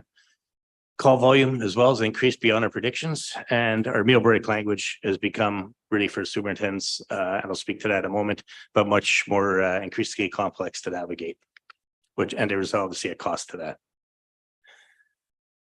So now when we speak to our comparators, as you look at the numbers, you are correct. The numbers look on face value very similar. But we have 2 specific factors here in Frontenac that add to the superintendent workload. The first being our arbitrated meal break language in our collective, which requires much more oversight, system management, and supervisory inputs than required in other services. That, along with the growing offload delay issue at Kingston General, required a superintendent to be aware of all operational needs throughout the entirety of their 12-hour shift. So if we go to our risks, we see that, whether it's multi-casualty incidents or anything of that sort, health and safety issue comes up, that takes them away from monitoring those tasks. We are not meeting a lot of our base functions that we require of a superintendent on a day-to-day basis. Especially, again, in our more northern county, portion of the county. There are many times where we may have an MCI that the supervisor is either going to be extremely delayed to, which can impact patient care, because now the paramedic has to assume a portion of the supervisory role on scene. And as well, sometimes they just might not get there at all in that period of time. This obviously has an impact on resource optimization, both for meal breaks and for end of shift overtime. And again, our inability to meet our land ambulance certification standards on a daily basis. Just our legislative requirements fall under the Ambulance Act, the Land Ambulance Certification Standards, and a response time standard. Our council and policy direction fall under a strategic plan. Really our overall goal to provide high quality patient care, promote staff unity, wellness, and opportunity, not only for our paramedics, but for our management staff as well, and to ensure effective operations and continued leadership throughout. Financial cost here, total cost of the project is, as you can see there, just over $205,000. With the funding breakdown there, that is for the full cost, which would be funded by the city and county for the first year. Subsequent years beyond that, there would be a 50-50 co-share with the province. Any questions? Okay, questions? Judy? Is there any legislative consequence for the systemic issue of a delayed response time on Wolf Island in particular? A legislative, sorry. Yes, since there's the response time standards and that's been removed, so it's actually expanded the response time exponentially. Right. Is there any legislation that could we be fined is what I'm asking? Not that I'm aware of. Yeah, at this time, they have not implemented any penalties for not meeting your response time standard. Brent. I'm just wondering about the structure of the paramedics. We've got superintendents, they're under you. Myself, yes. Is there any other level in between that and a regular paramedic? So with our structure within the service, it is, we have their chief, deputy chiefs, and then superintendents. There are potential for other roles, like throughout the province, there is intermediate level as the commander. And that in both services tends to be more of a desk job, somebody dealing with the day-to-day, not necessarily on the road dealing with staff. Okay, Judy. Your question triggered something that I was wondering about, and that is, for example, Hastings Quinty, and that has a much higher ACP level in numbers and lower in superintendents, and their cost was very effective. Is there any thought as to increasing the ACP? Because we are exceptionally low in that, less than half, I think, of what Hastings has. Well, yeah, I don't think there's really a correlation between ACPs and superintendents. No, it's two totally different functioning roles. However, having said that, we are looking to hire ACP, like when we do our new hire process, we will, hire ACPs as well as other staff.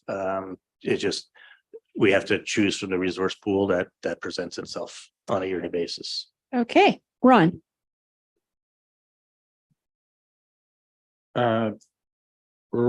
Does this here give these increases? Does this give our partners in the city? Does that fall within what we were trying to be predictable of a couple of years ago? To say the increases weren't going to be all over the map. We were going to try to have some stability on predictability. And were these outlined somewhere in a study before that we don't know about or we should know about? This wasn't outlined in the ORH study. The additional services were included in 0.65 council approved the year before last. But the city is aware of our program and the 0.65 and will be a partner when we do the ORH. We do that again. The study part, but the staffing levels too, then are they predictable or they're not? On the staffing side, on the frontline staffing side, yes, part of what was predicted in the original ORH study. Ask, are any of these positions today above and beyond what the original OHR study is? So the ORH study dealt primarily with the frontline staff. They didn't address supervisory staff specifically, but there was note in the ORH study that based on the increase in frontline staff, there would be a requirement to add additional administration staff moving forward as well. They just didn't give any specific targets. Okay. All right. Anything else? Judy. The acting superintendents, they aren't then drawn from the pool of ACP, or what is the qualification to be an acting superintendent? They have to return back after 6 months, you said, under contract. Turn your mic on, Dean. It goes off when you There you go. don't Okay. talk. Yes, they could be an ACP or a PCP. There's no requirement to be an ACP to be a superintendent.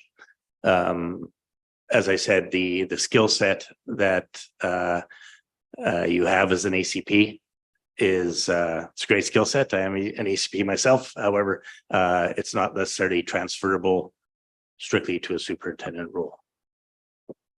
just to follow up, so as an acting superintendent role could also be maybe part of a job accommodation potentially? I suppose it's a possibility if they had the skill set for it. Yeah. Currently, the job description of a superintendent requires that they can do all of the duties of a frontline paramedic as well. So it would have to be a specific accommodation that was agreed upon. If they were not going to be able to meet that requirement. Okay. All right. Who's doing the next part? Right. Back to Gail. Thank you, Dean.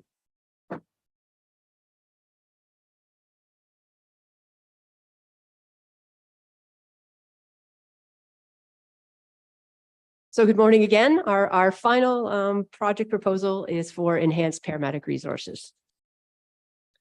So what we're asking for is to increase the paramedic resources by adding a 12-hour enhancement in the fourth quarter of 2024.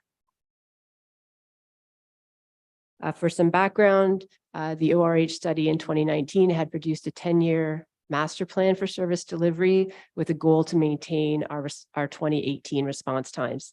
The short and medium-term recommendations have been implemented already. But we've seen a number of changes since that study was completed. We had a higher than predicted increase in our call volume, and our call volume is also being driven by our aging population, which is also increasing.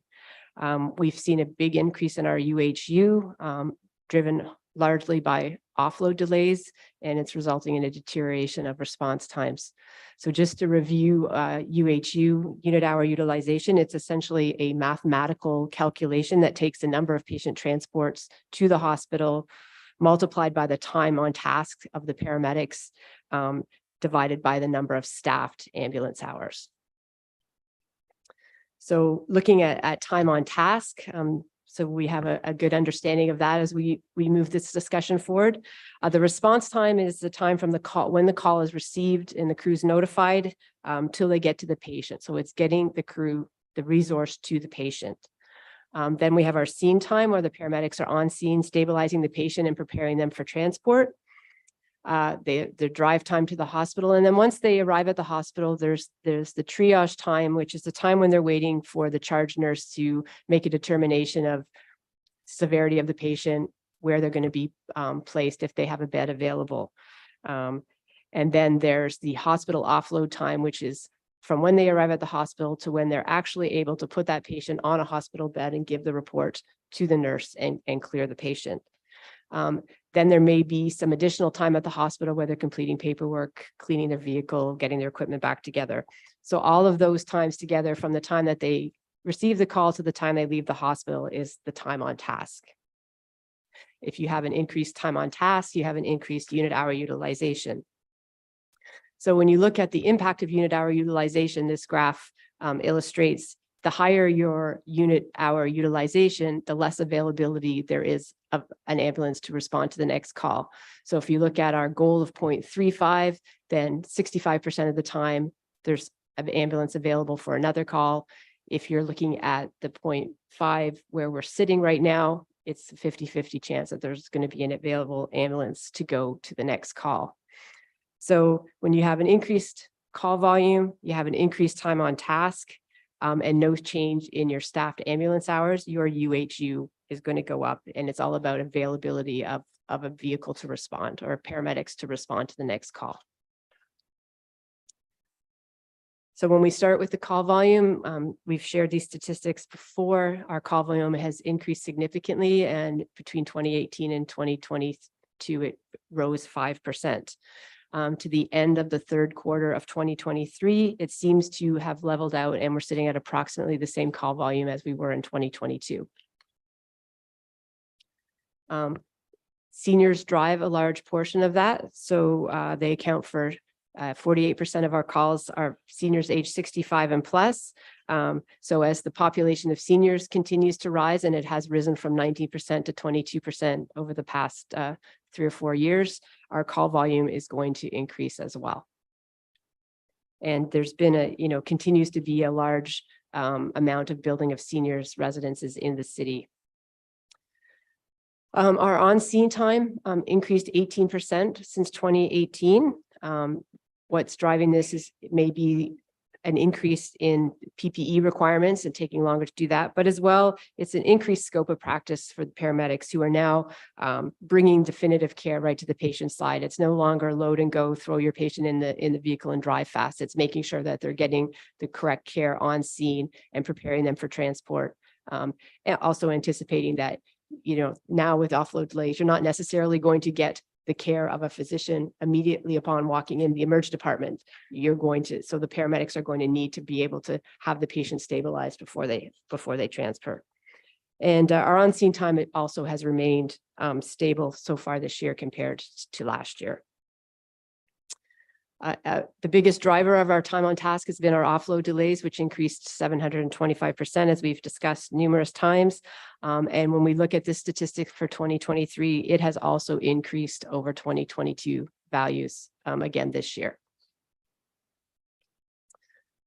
So overall, this has led to an increased time on task of 22%, which is more than 15 minutes a call. So it's taking 15 minutes longer on each call for the paramedics to be on duty with that call.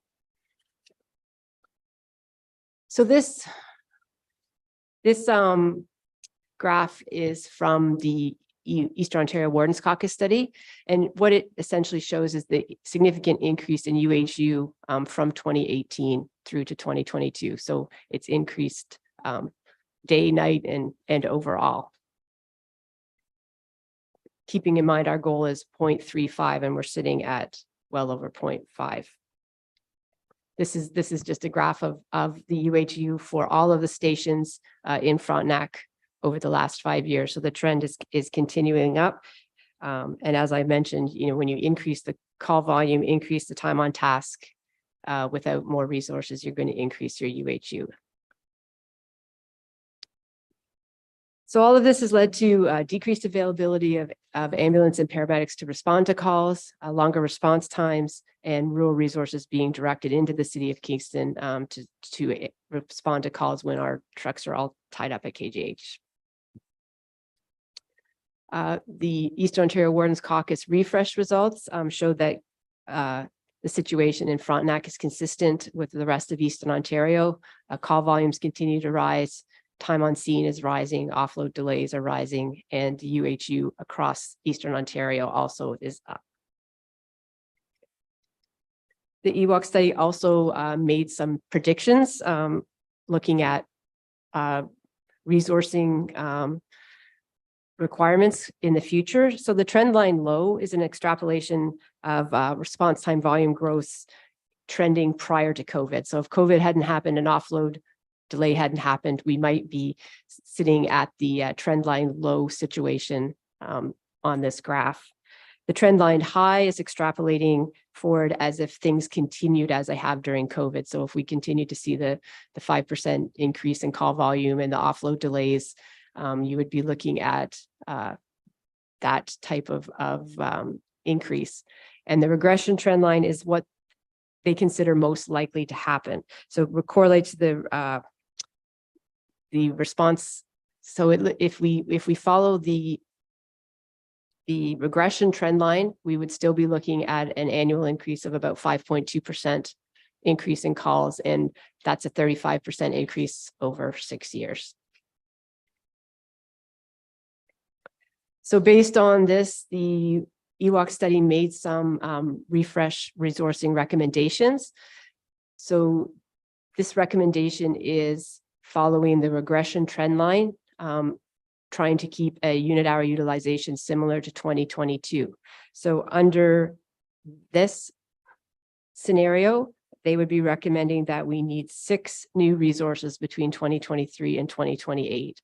We implemented 2 in 2023, so we would still be looking at another 4 over the next 4 or 5 years. And in our long-term budget planning right now, we are looking at adding an additional 12-hour resource each year. Obviously, the ORH study would also help us with determining where to put these and the hours that they're most needed.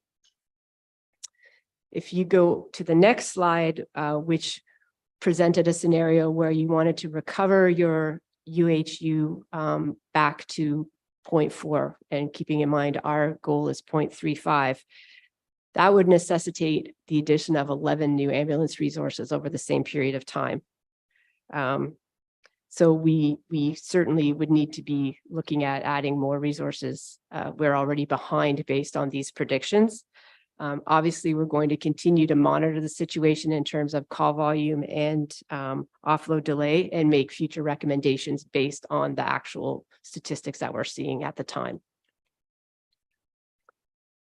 So it's really not a question of if we need more resources. We need more resources, and we're going to need to look at how we implement those.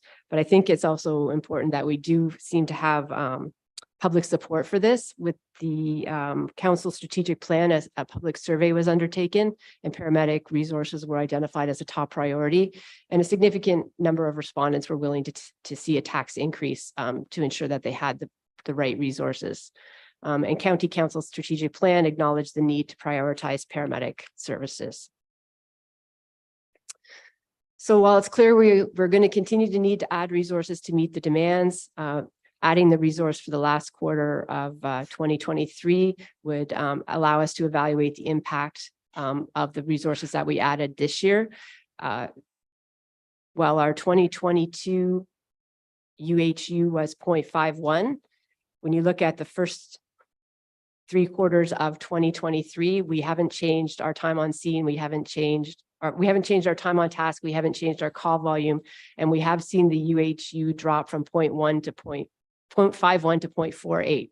So that would likely be from the increase of the resource that we added back in April. We haven't yet had a chance to look at what it looks like with the addition of the resource that we put on the road at the beginning of October. So it is showing that makes a difference. As well, we'd be able to complete the ORH study in the first half of 2024 to help guide where and when this vehicle would work. And it helps limit the budget impact for 2024, but ensures that we have the resource in place to continue moving forward with our plan to ensure adequate resources in the community. This will assist us in meeting all of our legislative requirements, as well as it fits in with that county's strategic plan and policy direction, and Frontenac paramedics policy direction as well. You just flip through a couple more to the financial evaluation. So the cost of adding, next slide there too, please, Jeanette. One more. Thanks. So the cost of a full year of a 12-hour resource is just over $705,000. For the 3 months of 2024, it would be just over $176,000. And for that, the county portion would be $36,241. Questions? Okay, Judy. Thank you. And I'm glad you brought up the strategic plan, and that as 48% of the respondents came from Frontenac Islands for the strategic plan, where paramedic services was undoubtedly the highest priority because of the impact that's been felt over there. And that is ongoing. I was wondering on a different point, though, when we were talking before about the doubling of the funding for the nurse at KGH, and that is that essentially a game changer, because one of the unfortunate figures has been the offloading delay in that, but you said that it's now being staffed appropriately. And what do you anticipate to be the offloading delay now? How much of a drop is it going to be? So KGH has now consistently been able to have the offload nursing level that we had implemented prior to the increase in the funding.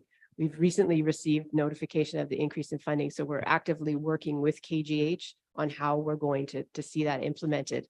There's a couple of challenges, one being a space requirement. Right now, they have it, every corner of KGH stuffed with beds. We've got the 4 offload beds. We're looking at opportunities where could we provide more beds so that there could be more people. Another, they are also faced with the human health resource issues of trying to find nursing. So we're investigating Are there opportunities to have a paramedic performing this work? Is there other options? Because the funding can be applied to nursing, RTs, a number of different types of healthcare providers. So we're going to have to look at all of those and try to figure out what is going to be the best way to implement this, given all of the challenges that we have. So I don't have a prediction of what that exactly is going to look like in terms of percentage decrease. It's not an easy fix with the way the healthcare system is at this point. If there was an easy fix that, the organizations like Toronto, where this has existed for years and years, would have figured it out by now, but we're all still trying to sort through it. Yeah. Well, just to follow up on that, going back to that strategic plan aspect, there's nothing that I heard that will actually address the group of Frontenac Islands and that made it the #1 priority. And that for getting paramedic services that can help them. So I'm just throwing that out there. Okay. All right. Any other questions or comments? Okay, if not, thank you, Gail. We are going to move on now to GIS and continuous improvement.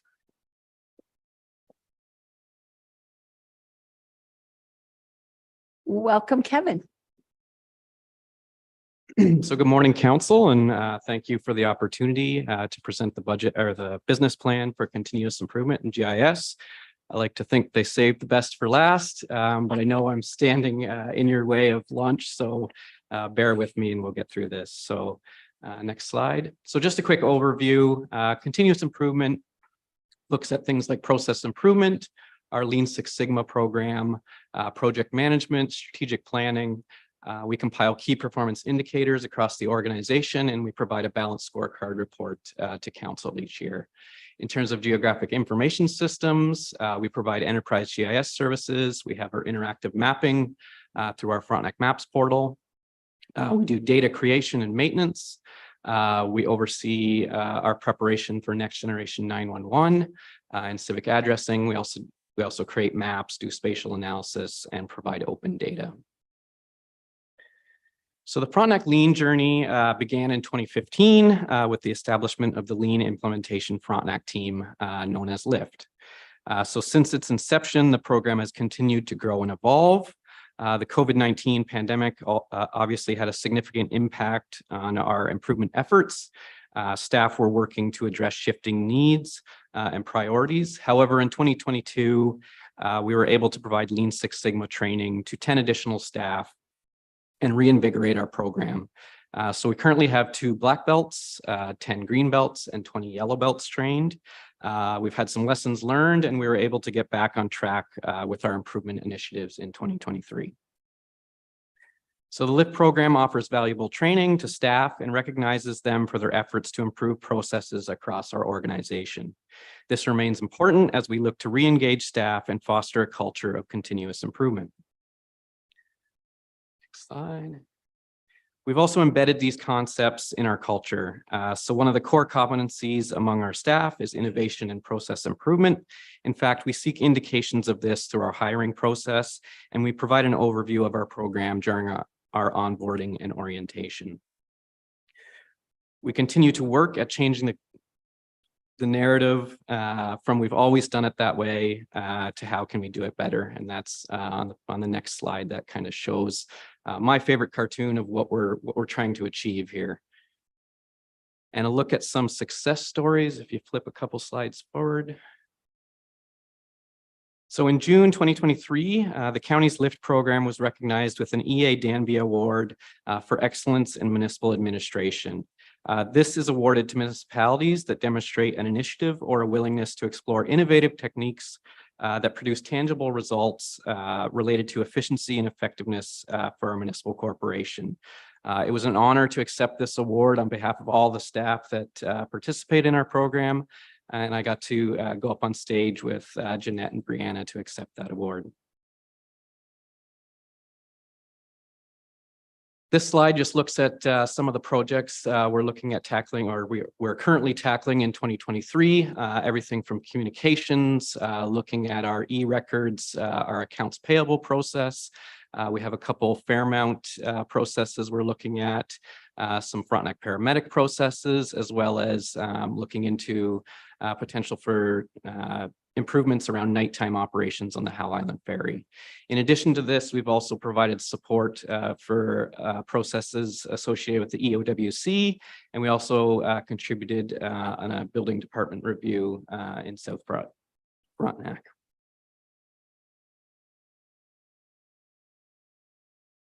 So in 2018, we reviewed and aligned all departmental key performance indicators and aligned them with strategic goals for each department.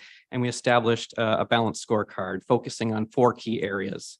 So those areas are customer focus, financial performance, process improvement, and learning and growth. We continue to track our operational performance to identify any concerns and trends over time. And the 2022 balanced scorecard was provided in a report to council in September. And as an organization, we continue to excel and improve in key areas. In terms of major initiatives, we will continue to engage our yellow and green belts and provide training to any additional staff that show interest in our lean program. We continue to review and update our key performance indicators along with the balanced scorecard. And we continue to assist with special projects such as energy conservation and climate change mitigation, as well as KMP Trail land acquisition.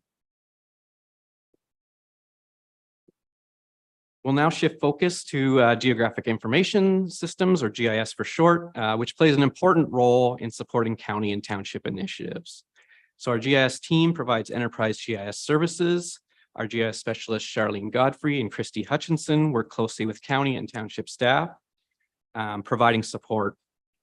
They also assist with various projects and initiatives that the townships are undertaking. In addition, we usually employ a GIS summer student each summer, and that has been very valuable in keeping our data and mapping layers up to date. In terms of GIS achievements, in 2023, we upgraded and modernized our GIS server environment. This introduced virtualized GIS servers, which will improve performance capabilities, security, flexibility, and integration when they come online in 2024. So this upgrade went together with the LiDAR project and was possible through municipal modernization funding. So in terms of the LiDAR, so the county, in partnership with the 4 townships, as well as the conservation authorities, we've now acquired highly detailed and accurate LiDAR mapping for the entire region.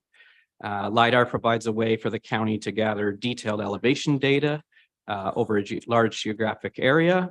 And the level of detail and accuracy that this LiDAR provides will be a good fit for a number of projects. As of Monday this week, the 1 meter contour mapping layer is now available on Frontenac Maps, so we're very excited about that.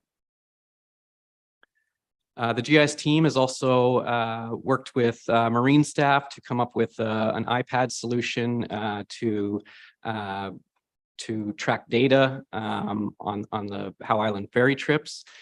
We've also built a how-to document that acts as a guide for this process. Marine staff contributed valuable feedback that simplified and helped streamline this tool. And the results are more timely and more accurate data collection, less manual data entry. This used to be a process that was all done on pen and paper, and it has resulted in staff time savings. And the next slide just shows a screenshot of the 2 solutions. If it comes back online here. One is in the wheelhouse, they use an iPad form to track number of vehicles and passengers. And the deck crew uses an iPad solution to track all the ticketing that they do in the Howe Island Ferry. We did have it in our package.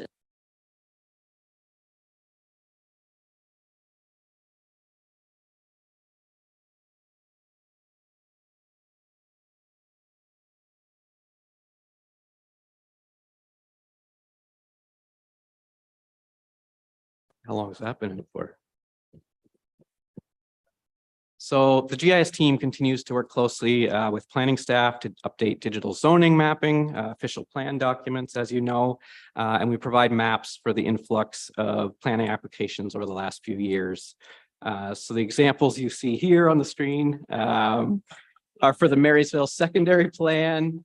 We've done mapping for South Frontenac official plan and Central Frontenac zoning updates. These projects take significant staff time. And the ability for our GIS staff to do this in-house results in substantial cost savings to the townships who would otherwise have to rely on consultants. So in addition to all this, the GIS team continues to provide support to economic development. We produce maps and field apps that are being used to patrol and track concerns along the KMP trail. And we also use GIS tools and detailed analysis to assist Frontenac paramedics, as well as the fire departments doing mapping and analysis of call volumes and response times.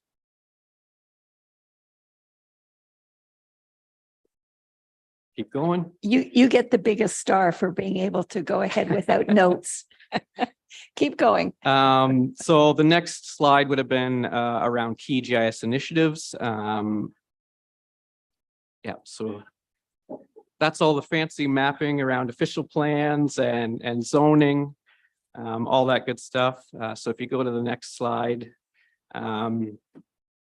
this is a very important initiative. So Next Generation 911 continues to be a major focus for our GIS team.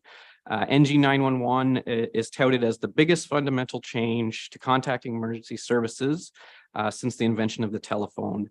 And GIS data will play a critical role in this success.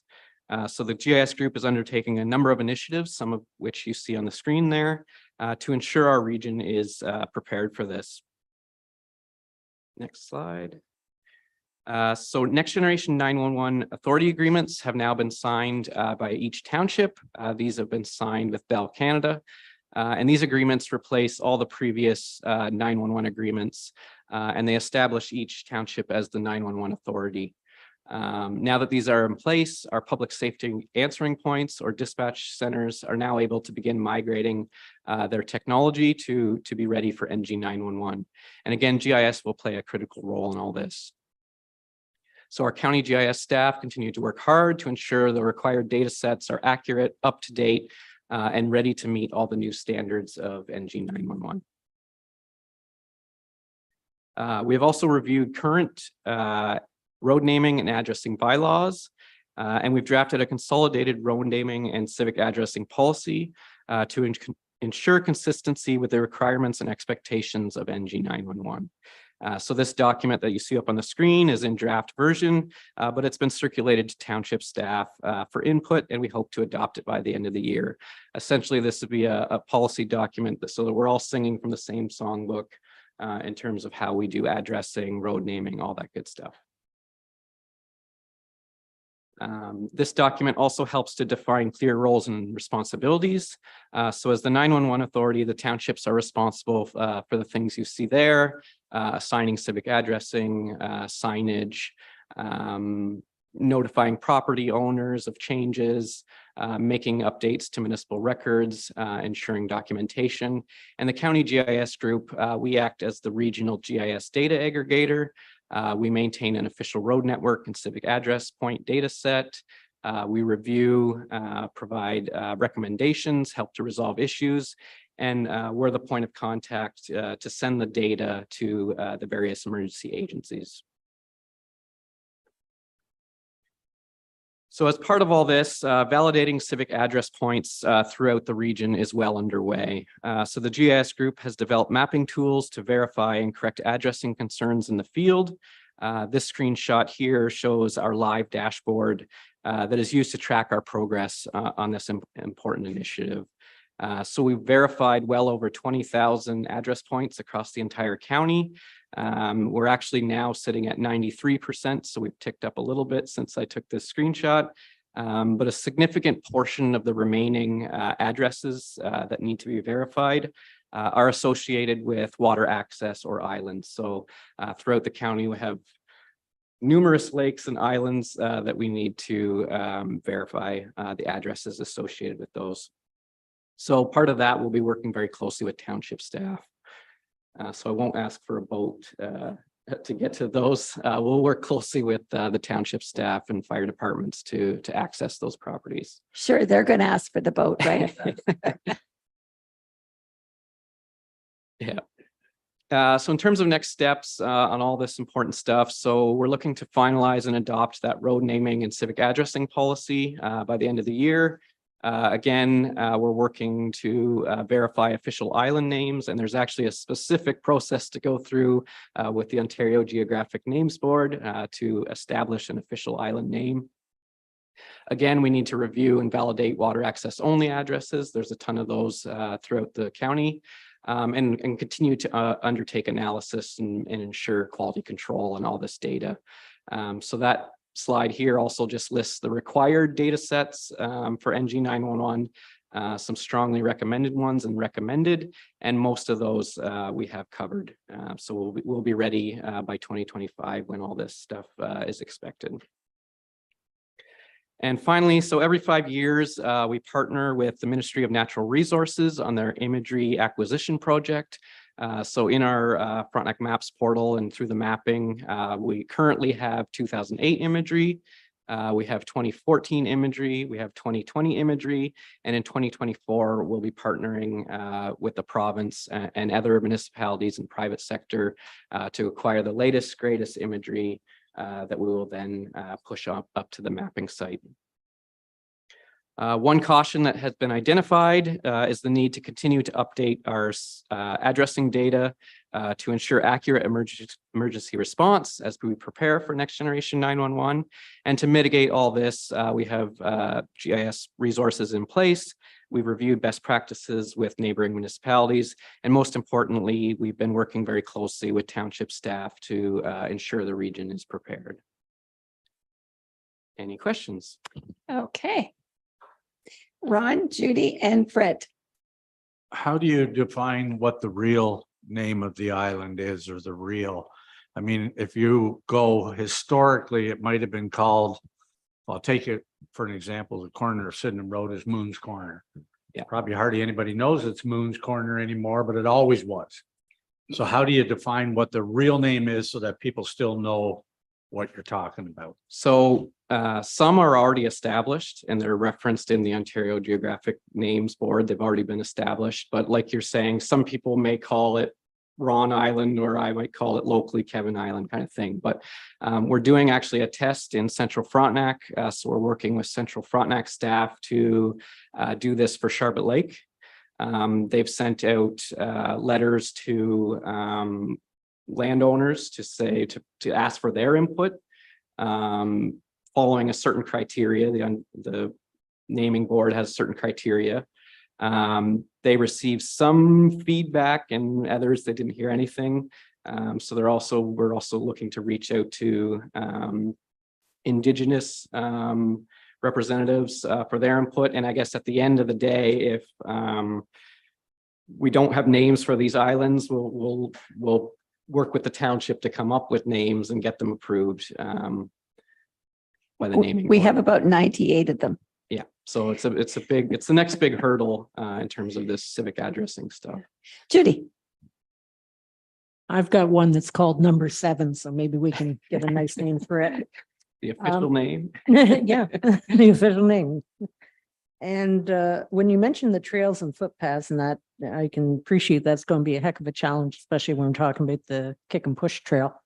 But it also struck me about Big Sandy Bay and that over on Wolf, because many times people can't locate it with their little smartphone, and I keep giving them the actual directions to it and that, but then we also get roaming interference from the US. Is there any easy way around this at all? Are you specifically asking about the cell the roaming thing? When Or- people use their smartphone to try to find Big Sandy Bay, it doesn't work. Is that related to your GIS in any way, shape, or form, or? Not necessarily. So if they were to pull up Frontenac maps, which I doubt they are, they're probably using whatever on their phone, whether it's an Apple map or a Google. And we get this question a lot. So sometimes Google Maps is wrong. And we have the accurate information because we're providing that to 911. We work closely with the township to make sure it's accurate. The problem is Google, Apple, they're big companies. We send them updates. They don't always implement them. We've seen a bit more success recently, but they're updating the world. We're just focusing on Frontenac region. Right. So Fred, Yes, thank you. The cell phones everybody has now, if you dial 911, they can pretty well pinpoint where you are. So you're going to upgrade the maps so that any of these locations can be passed on to emergency services? yeah, so the technology side is separate from the GIS data and mapping side. So as part of NG 911, all the dispatch centers are updating their technology. So they're shifting from when 911 was originally implemented, it was all based on landlines. Now everything like 80%, I think, is cellular coverage. So they're improving their technology at those dispatch centers to be able to pinpoint your location. I got one more question. Okay. If I may. With the interactive mapping and that, how often is that upgraded by you, and where do you get your information from? Yeah, so we have various sources. Some of it's from the province, things like wetlands, water bodies, all that stuff. We partner with M&R to get a lot of those layers. We get our parcel fabric or the property lines from TerraNet, which is associated with MPAC. All that information gets pulled from MPAC and TerraNet. But things like our road network, very important, our civic addressing, stuff like that. Again, that's the work we're doing on the ground and working closely with townships to ensure that's accurate. And in terms of the property lines and that, it's on an update schedule quarterly. So every few months, that stuff gets updated along with the MPAC information. And all these separate properties have PIN numbers if they're within a township, right? Exactly. Yeah. So there's roll numbers, PIN numbers, all that stuff is available through our Frontenac Maps portal. okay. All right. Thank you very much, Kevin. Thank you. And you are really standing between us and lunch, but lunch has not arrived. So Okay. I'm going to suggest that we go right into our deliberations. And then when lunch arrives, we'll break and have our lunch and finish off. I'm not sure how these deliberations are going to happen, but the decisions we're going to have to make is accept the project proposals and move it to the next stage, or request additional information from staff, or amend a project proposal and move the amendment proposed to the next stage of the budget deliberations, or to reject a project proposal. So Alex, I believe, is going to be taking us through this. No? He will need a couple of minutes to get things set up. You go ahead. Thank you, Deputy Warden. While we wait for Alex to set up, obviously this is your second budget. The first one happened at your second meeting as you arrived in the door and found out where the executive washroom was. But as staff, we're interested in getting your feedback. Was this too much information, not enough information? A year from now, you'll be sitting in the same chairs and you will have had 2 years county council. So from our perspective, just looking for feedback while Alex set up there and always looking to improve the process. Kevin reminds me regularly. So. Okay. Who would like to comment? Especially the new folks. You're an old folk. I would, at the start of this here, what I would like to see is ask council what their direction is. If council says it's 3%, I don't have a problem, whatever that percent is. However, then the budget should reflect the needs and the senior staff should know what has to be implemented as a priority. The only change should be we could put this project or that project in, but the 3% would be maintained. I find it very frustrating as long as I've been here, and I've said it every year, and we're still doing the same process. It always turns out council's the one that are the bad guys. I don't know why we can't set the percentage and staff bring what the priorities they feel have to be implemented or not implemented. And I don't know why that's so difficult. Jerry and then Judy. Thank you. I like the process. First of all, I got to meet senior management, which was really nice to hear from them. Everybody's very passionate about their overall issues. I understand where you're coming from, Ron, but I think there are times when if you say you set it at 2.8, it's just not going to be doable because there are other outstanding issues. And because everybody's so passionate about it, it becomes difficult. You know, so we're looking at what, 3.77 right now, but this is everything included. You know, and if we want to cut that, so be it. What do we cut? And I'm looking at something saying, well, if we cut this, then we can't do this and we can't do this. So the cut's more. And what's the result? Bottom line is, I like the way it was done. Okay, Judy. Thank you. I appreciated the treasure trove of information that was made available to us.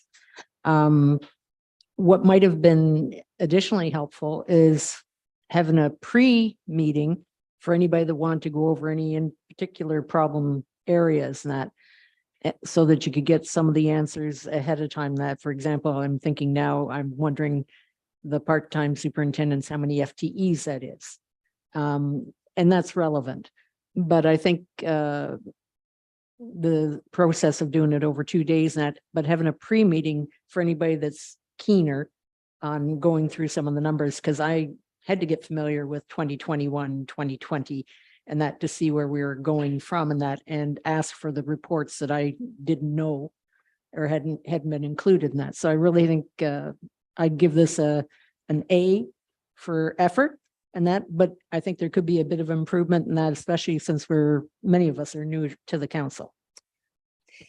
You will find after the first year, when you actually see the financial reports and see the spending that you approved in the last budget, then it starts to come together better for you. But yeah, it's a big budget, so it's confusing. It takes a while to get used to it. Any other comments from any of the new folks? Bill? Thank you, Deputy Warden. I'm between those two guys over there. Process is excellent. I agreed, seeing firsthand what various department heads are planning. I think the fact that Alex puts together a 5-year forecast. I think I was going to mention this to the chief. I think the fact that some departments are recognizing there's longer term financial needs, they're trying to implement those over time, I think is a prudent approach. But I'm kind of where Ron is. I think council has a duty to provide staff, senior staff, with some direction on what that increase should be. And I'm thinking of last year, we made a significant increase in tax. And I think it's incumbent upon us to see if we can't alleviate that in some way, whether that's a 3% or 3.76 or whatever it might be. I think we should be providing staff with that sort of direction. Okay. Anyone else? And maybe the easiest step is to put on a council agenda our current budget policy. So, that is the direction from council, and recognizing that it was the previous council.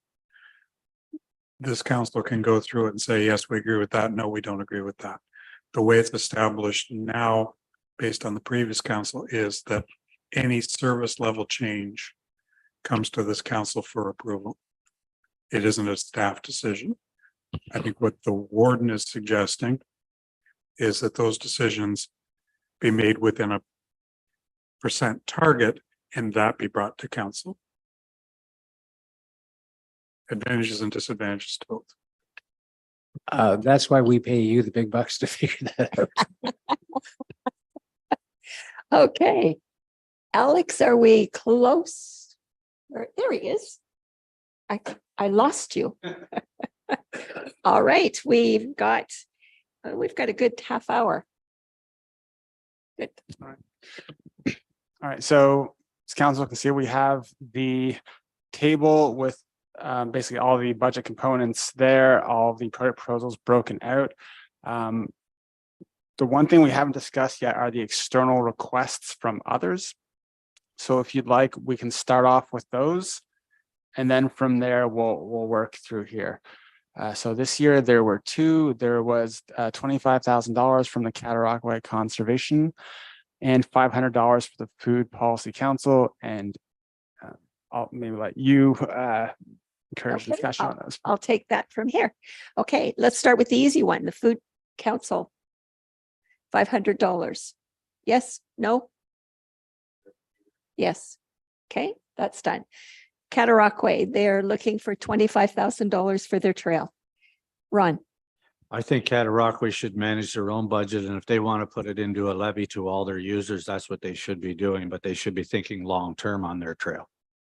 And I don't think that they should come with their handout to certain municipality or to the county when it only affects a certain area. However, they levy municipalities and they should have that planned into their levy.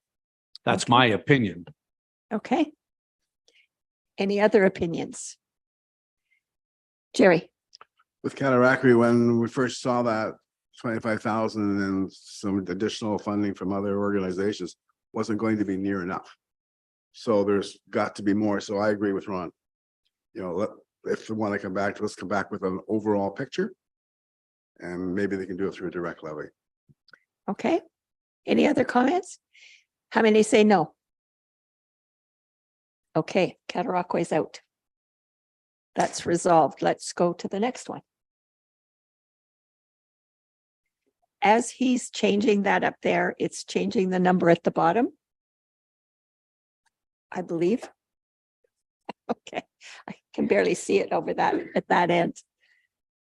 So just to note that the food policy is in, but it being $500 on a $12.5 million levy, it's showing as 0.00%. But that is in there.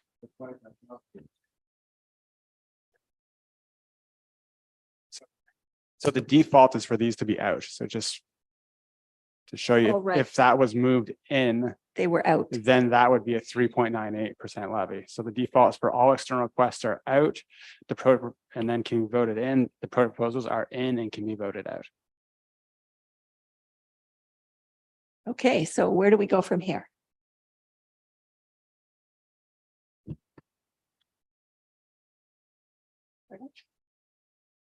Yeah. I can't see them. I can probably get them up here, but I don't have that slide. Lunches. Oh, and lunch is here. Run. I guess my question then would be, so if you look at all the requests, and well, if you want to accept 3.78 or whatever the bottom number is that I can't see now, then I guess there is no debate. But if you had to say what are their priorities, I would think according to paramedics that the survey says people want paramedic services. There are some things in there that I think are a lot higher priority of a need than not. So if you're asking me to quantify anything, the hardest one then to me would be the economic development person. Is that a need like paramedic services? Or I'm not saying it's not a value. I'm not saying any of those things. But if you're comfortable with 3.78, there's no debate. But if you're not, then that would be the one I would have to look the hardest at. Okay, Judy. I don't really think that it's a matter of percentage per se. I think it should be based on need. And I think that each of these things that we have listened to, we should systematically go through, and if we have anything that needs to be pulled out and discussed further. But some things, we may have already figured out, yeah, it was a good proposal, we agree, et cetera. But I don't look at the end number. I look at what the need is and what the proposals and what the value is. And that, for giving the example back to the paramedics, when we're talking about decreasing the response rate and that we've got a wild card in there that's not being addressed. So everything needs to have a chat. We kind of already had that chat, Judy. I think we're now at the point we can go through it one by one and go yay, nay. If that's what we want to do, Ron? As a mayor, I have to look at that number and I always have, period. Yes. I mean, anybody can talk as hard as they want about and justify something, but I have to look at the number, and that's what I've done in my own municipality, and it won't change. Okay. Jerry, did you have your hand up? No? Okay. All right. Let me turn around.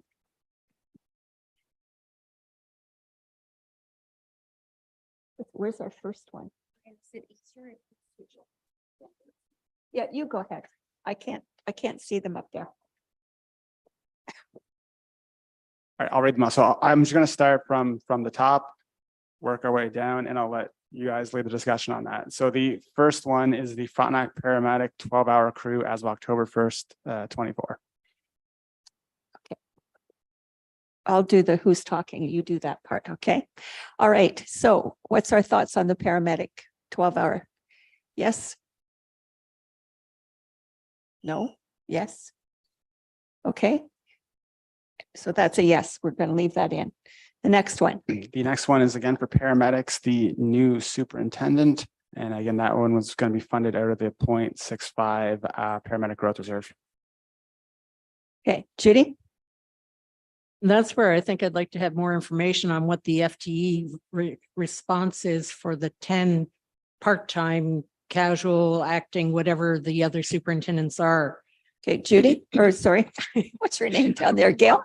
I've been called worse than Judy before, so we'll go ahead. So we don't have our part-timers. It's not like they're scheduled with a specific FTE. We use them solely for backfilling vacation, sick time.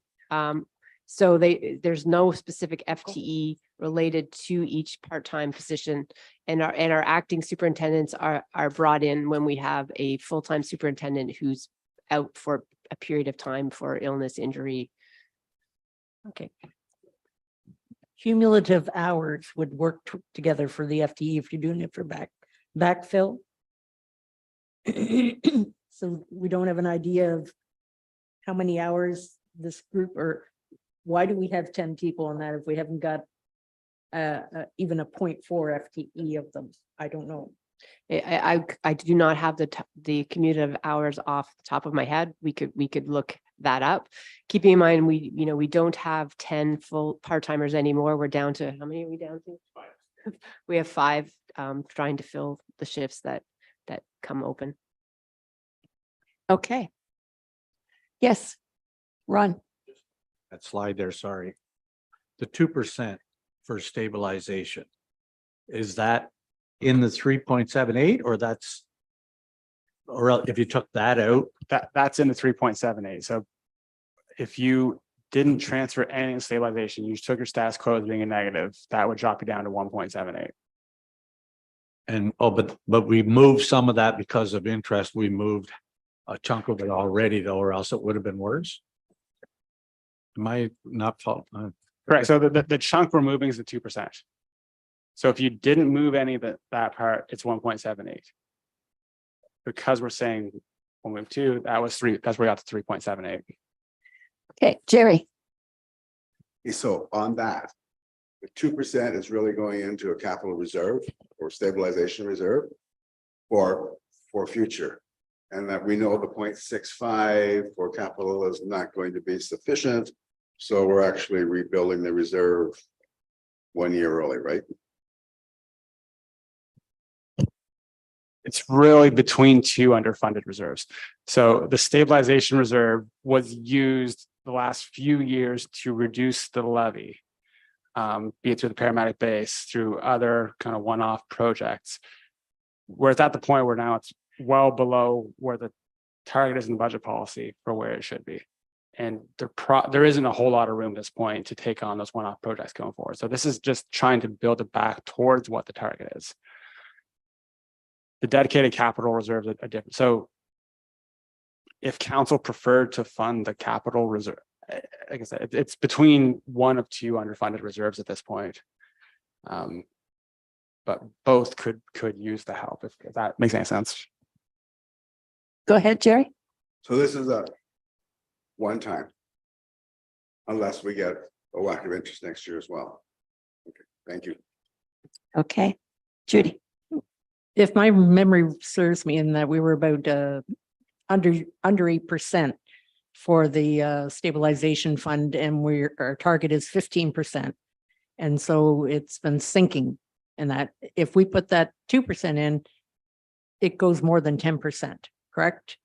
If it just hits that 10% Literally mark. plus two, so you'd be Darn. in the 9.9 to 10. So it would take us a few years to get it back up to even our target rate. Yeah, exactly. Okay, so we're leaving the 0.65 in? Yes? Okay. Next. Sorry, did we make the decision on the enhanced operation superintendent resource? No, we didn't. That was what We got sidetracked to the 0.65. So back to the paramedic. What was that number? Well, that was the superintendent. So Superintendent. Superintendent. Did I hear yes for superintendent? Did I hear no? I didn't hear anything. There's a no. Now this was, do you want to go through it just basically again? It was to add a superintendent, one superintendent. So those who say yes. 1, 2, 3. Those that say no. 1, 2. Okay, so we leave it in. The majority wants it in. Okay, what's next? The pizza is here, but if we could go for another 5 minutes, then we'll stop and have warm pizza. next would be the economic development internet testing. So that Okay. was the website that would monitor your internet coverage throughout the county. Right, Ron. It's 0, but I spoke to it before. I didn't agree with it. I made a couple suggestions of what I don't agree with, so I don't know what you want me to vote on. It's 0, but I still didn't see the need for it. But it's 0, but it's money. Was $5,000, $10,000. Yeah, I guess so that would be coming from a reserve. The opportunity cost is you're foregoing something in the future that may be more worthwhile if you think it's more worthwhile. That's really what the reserve decisions kind of come down to. Okay, so this was to tell us what speed we had, right? Is that right? Okay, Bill. Thank you. I'm opposed to this on principle only. I think it was $5,000. I think somebody used the word it's just $5,000. I believe the contractor's responsibility is to tell us what this is. I don't think we have to spend money to tell the contractor how well they're doing. Principle only. Right. And once you find out what your speed is, you can't do much about it. Judy. I think the point that was raised during the presentation was it's for intranet or internet, and we don't get that level of information back from the provider, and that we get broader stuff, but not the detail that we need to know, and that to be part of the marketing. Okay. Ron. So even though, and it's in your own mind, you think it doesn't cost us anything. When you see 0, you think, well, what's the debate? However, it's leaving money in reserve that we might have an opportunity when there's something bigger that comes along that you can use that for. Yes. Yeah. Okay. How many say yes? How many say no? No, take that out. Next. We've got time to do one more. We think. Next, we have the economic development project for the tourism website refresh. Again, that one's going to be funded from the community development reserve. And that was for how much money? 60,000. 60,000? Okay. Comments? Yes, no. Yes. How many yeses? 2. How many no's?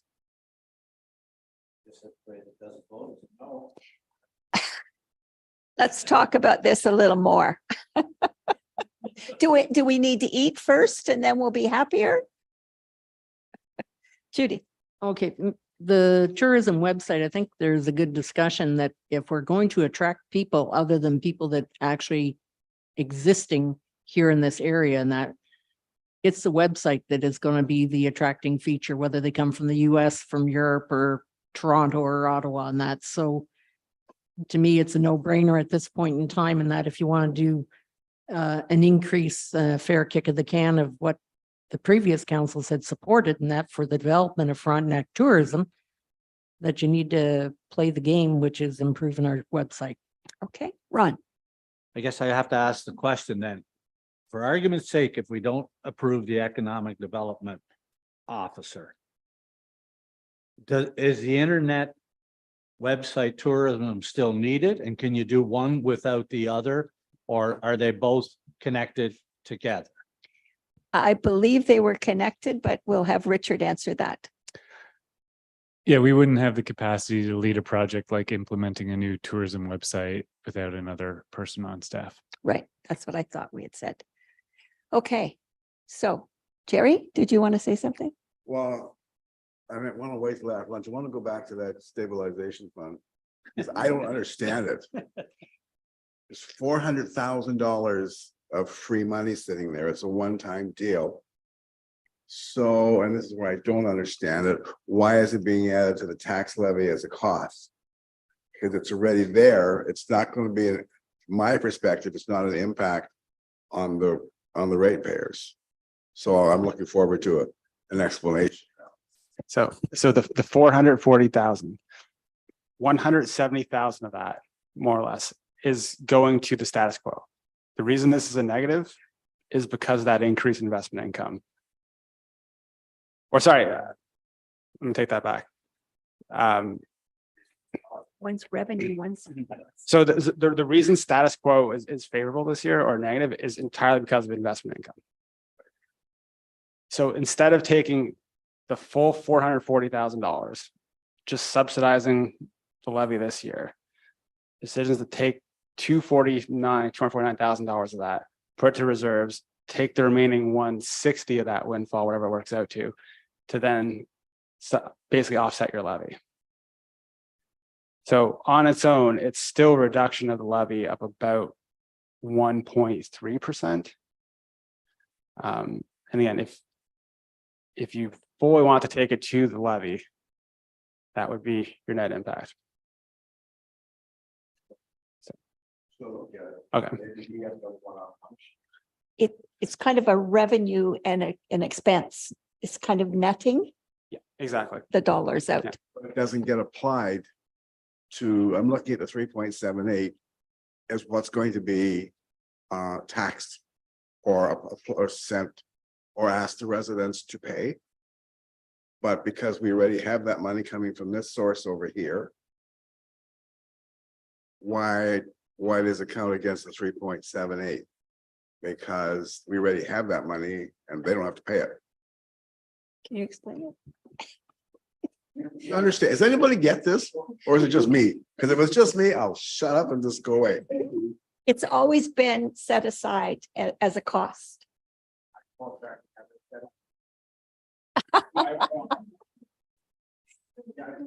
Yeah, let's stop and have pizza and maybe we can get it after we have a full belly.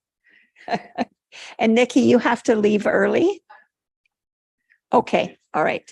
So it is 12:01. We will be back here at 12:30 or sooner if you eat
So we left off, we were at the website and Ron mentioned that the website was also tied to the economic development new hire. So I think we'll skip down to that one and then go back and see how we connect the two.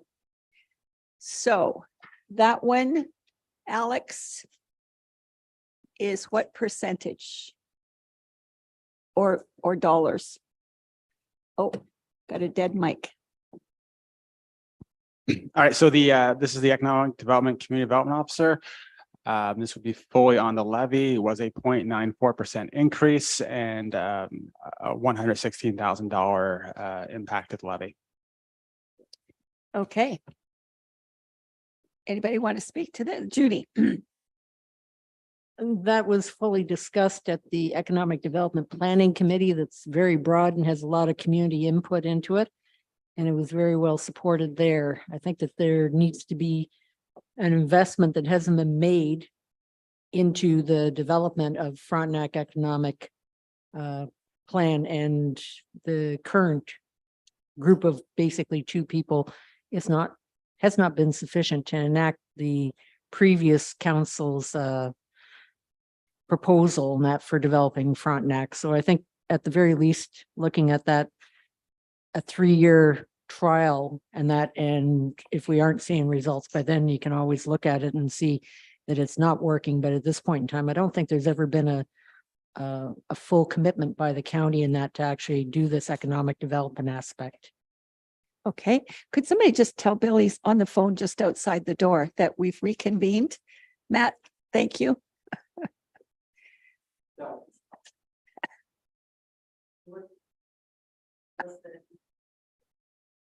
Oh, okay. Okay. All right. Anybody else want to comment on this? All right, I'm going to call the question then. Pardon? We're on the Community Development Officer position. Okay, all those saying yes. Saying no. The answer is no. Okay, so I guess that solves the website design as well. So what's next? Yes.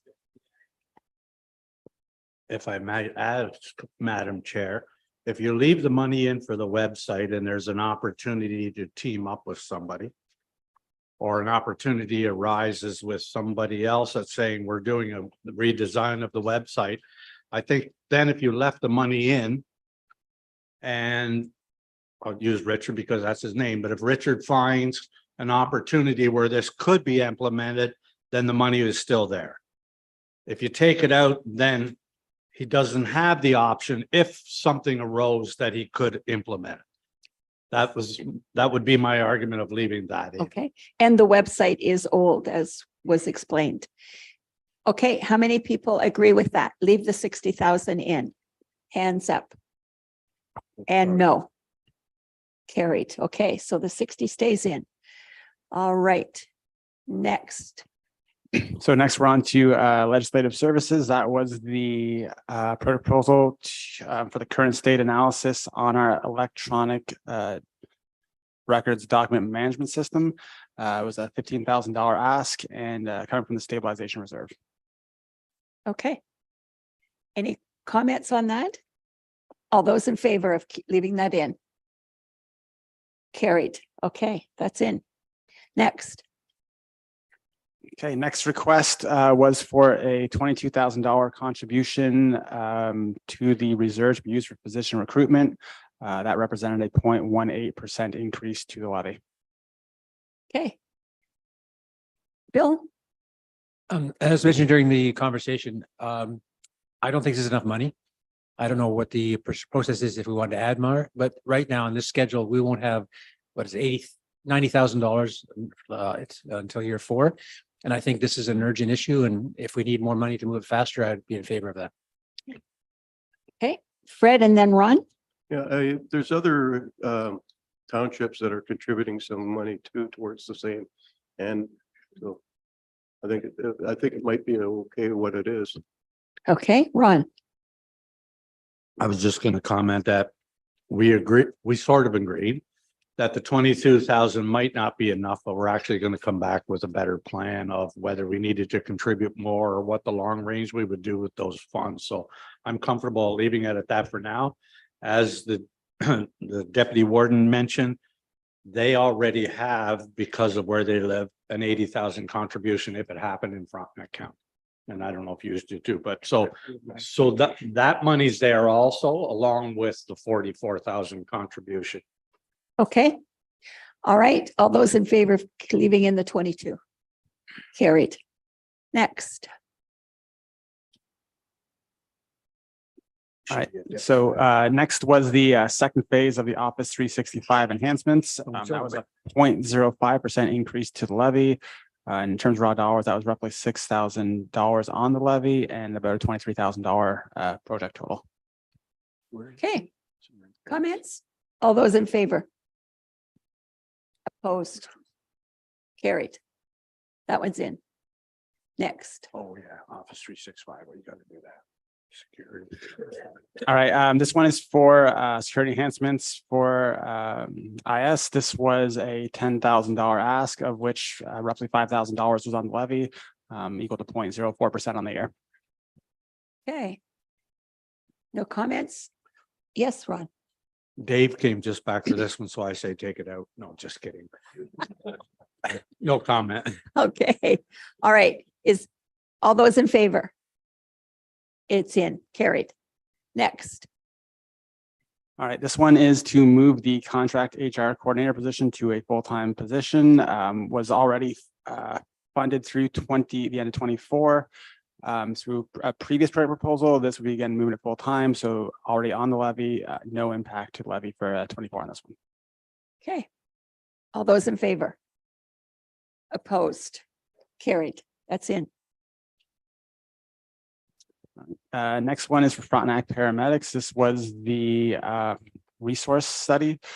Was a $75,000 project, of which roughly 15,000 was our cost coming from the levy, or 0.12%. Discussion? All those in favor? Carried. Next. Next project is for Fairmount Home. That was for added recreation as coverage. That would be a 0.06% increase on the levy. Okay. Discussion? All those in favor? Opposed? Carried. Next one is again for Fairmount. This would be an added housekeeping resource. That would be a 0.07% increase on the levy. All those in favor? Opposed? Carried. Got to keep the floors clean. Next.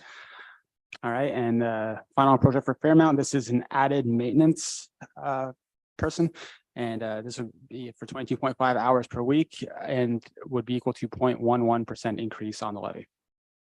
Okay. All those in favor? Opposed? Carried.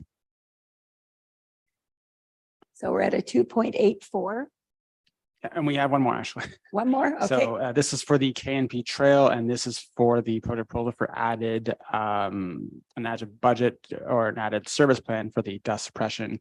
That was a 0.1% increase on levy, and I believe $12,000 on the year. Okay. All those in favor? Opposed? Carried. Now we're at 2.84. Is council content with the 2.84 going forward?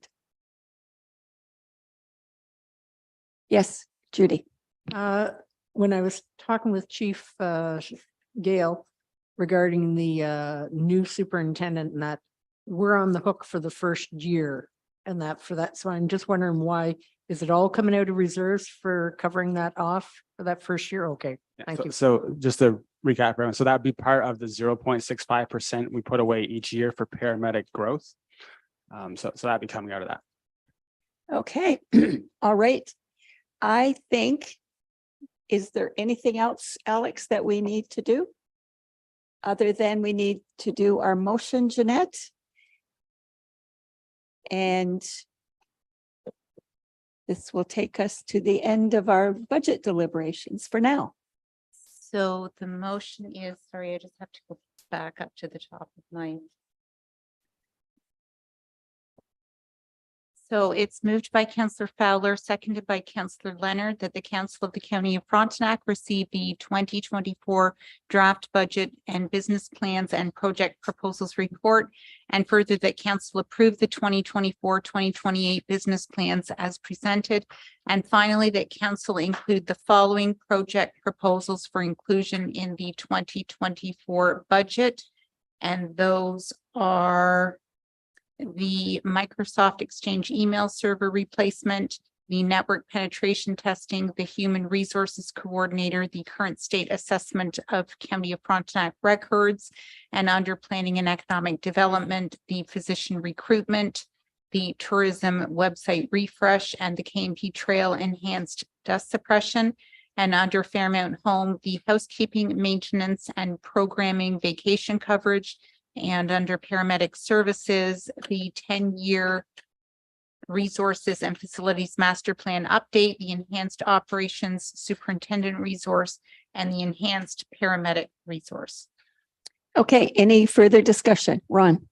It's way more palatable than last year, but I think it doesn't matter yet because we're going to get to another meeting, but I think you have some in there that aren't in there, but I don't. The interneting testing was not in. No, Oh, okay.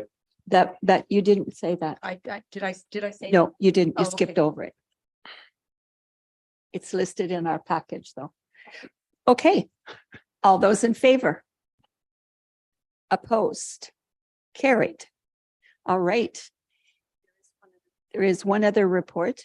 So that is moved by Councillor Gowdy, and this is the grants to others, moved by Councillor Gowdy and seconded by Councillor Saunders, that the Council of the County of Frontenac receive the corporate services grants to others funding request from outside agencies, member municipalities, report for information. And further, that council forward the funding request from outside agencies, members, municipalities for final budget consideration as follows. The conservation, Cataraqui Conservation Trail Partnership request would be a 0, and the Food Policy Council would be $500. Discussion? All those in favor? Motion's carried. Are there any communications? Any motions or notice of motions to be given? Any other business to come before us today? Seeing none, we need an adjournment. Moved by Councillor Lichty and seconded by Councillor Greenwood Spears, that the meeting hereby adjourn at 12:46 p.m. All those in favor? And I want to say thank you to staff for all of the work that you've put to bring all of this together. And there is, the mayors need to stay for the administration meeting next.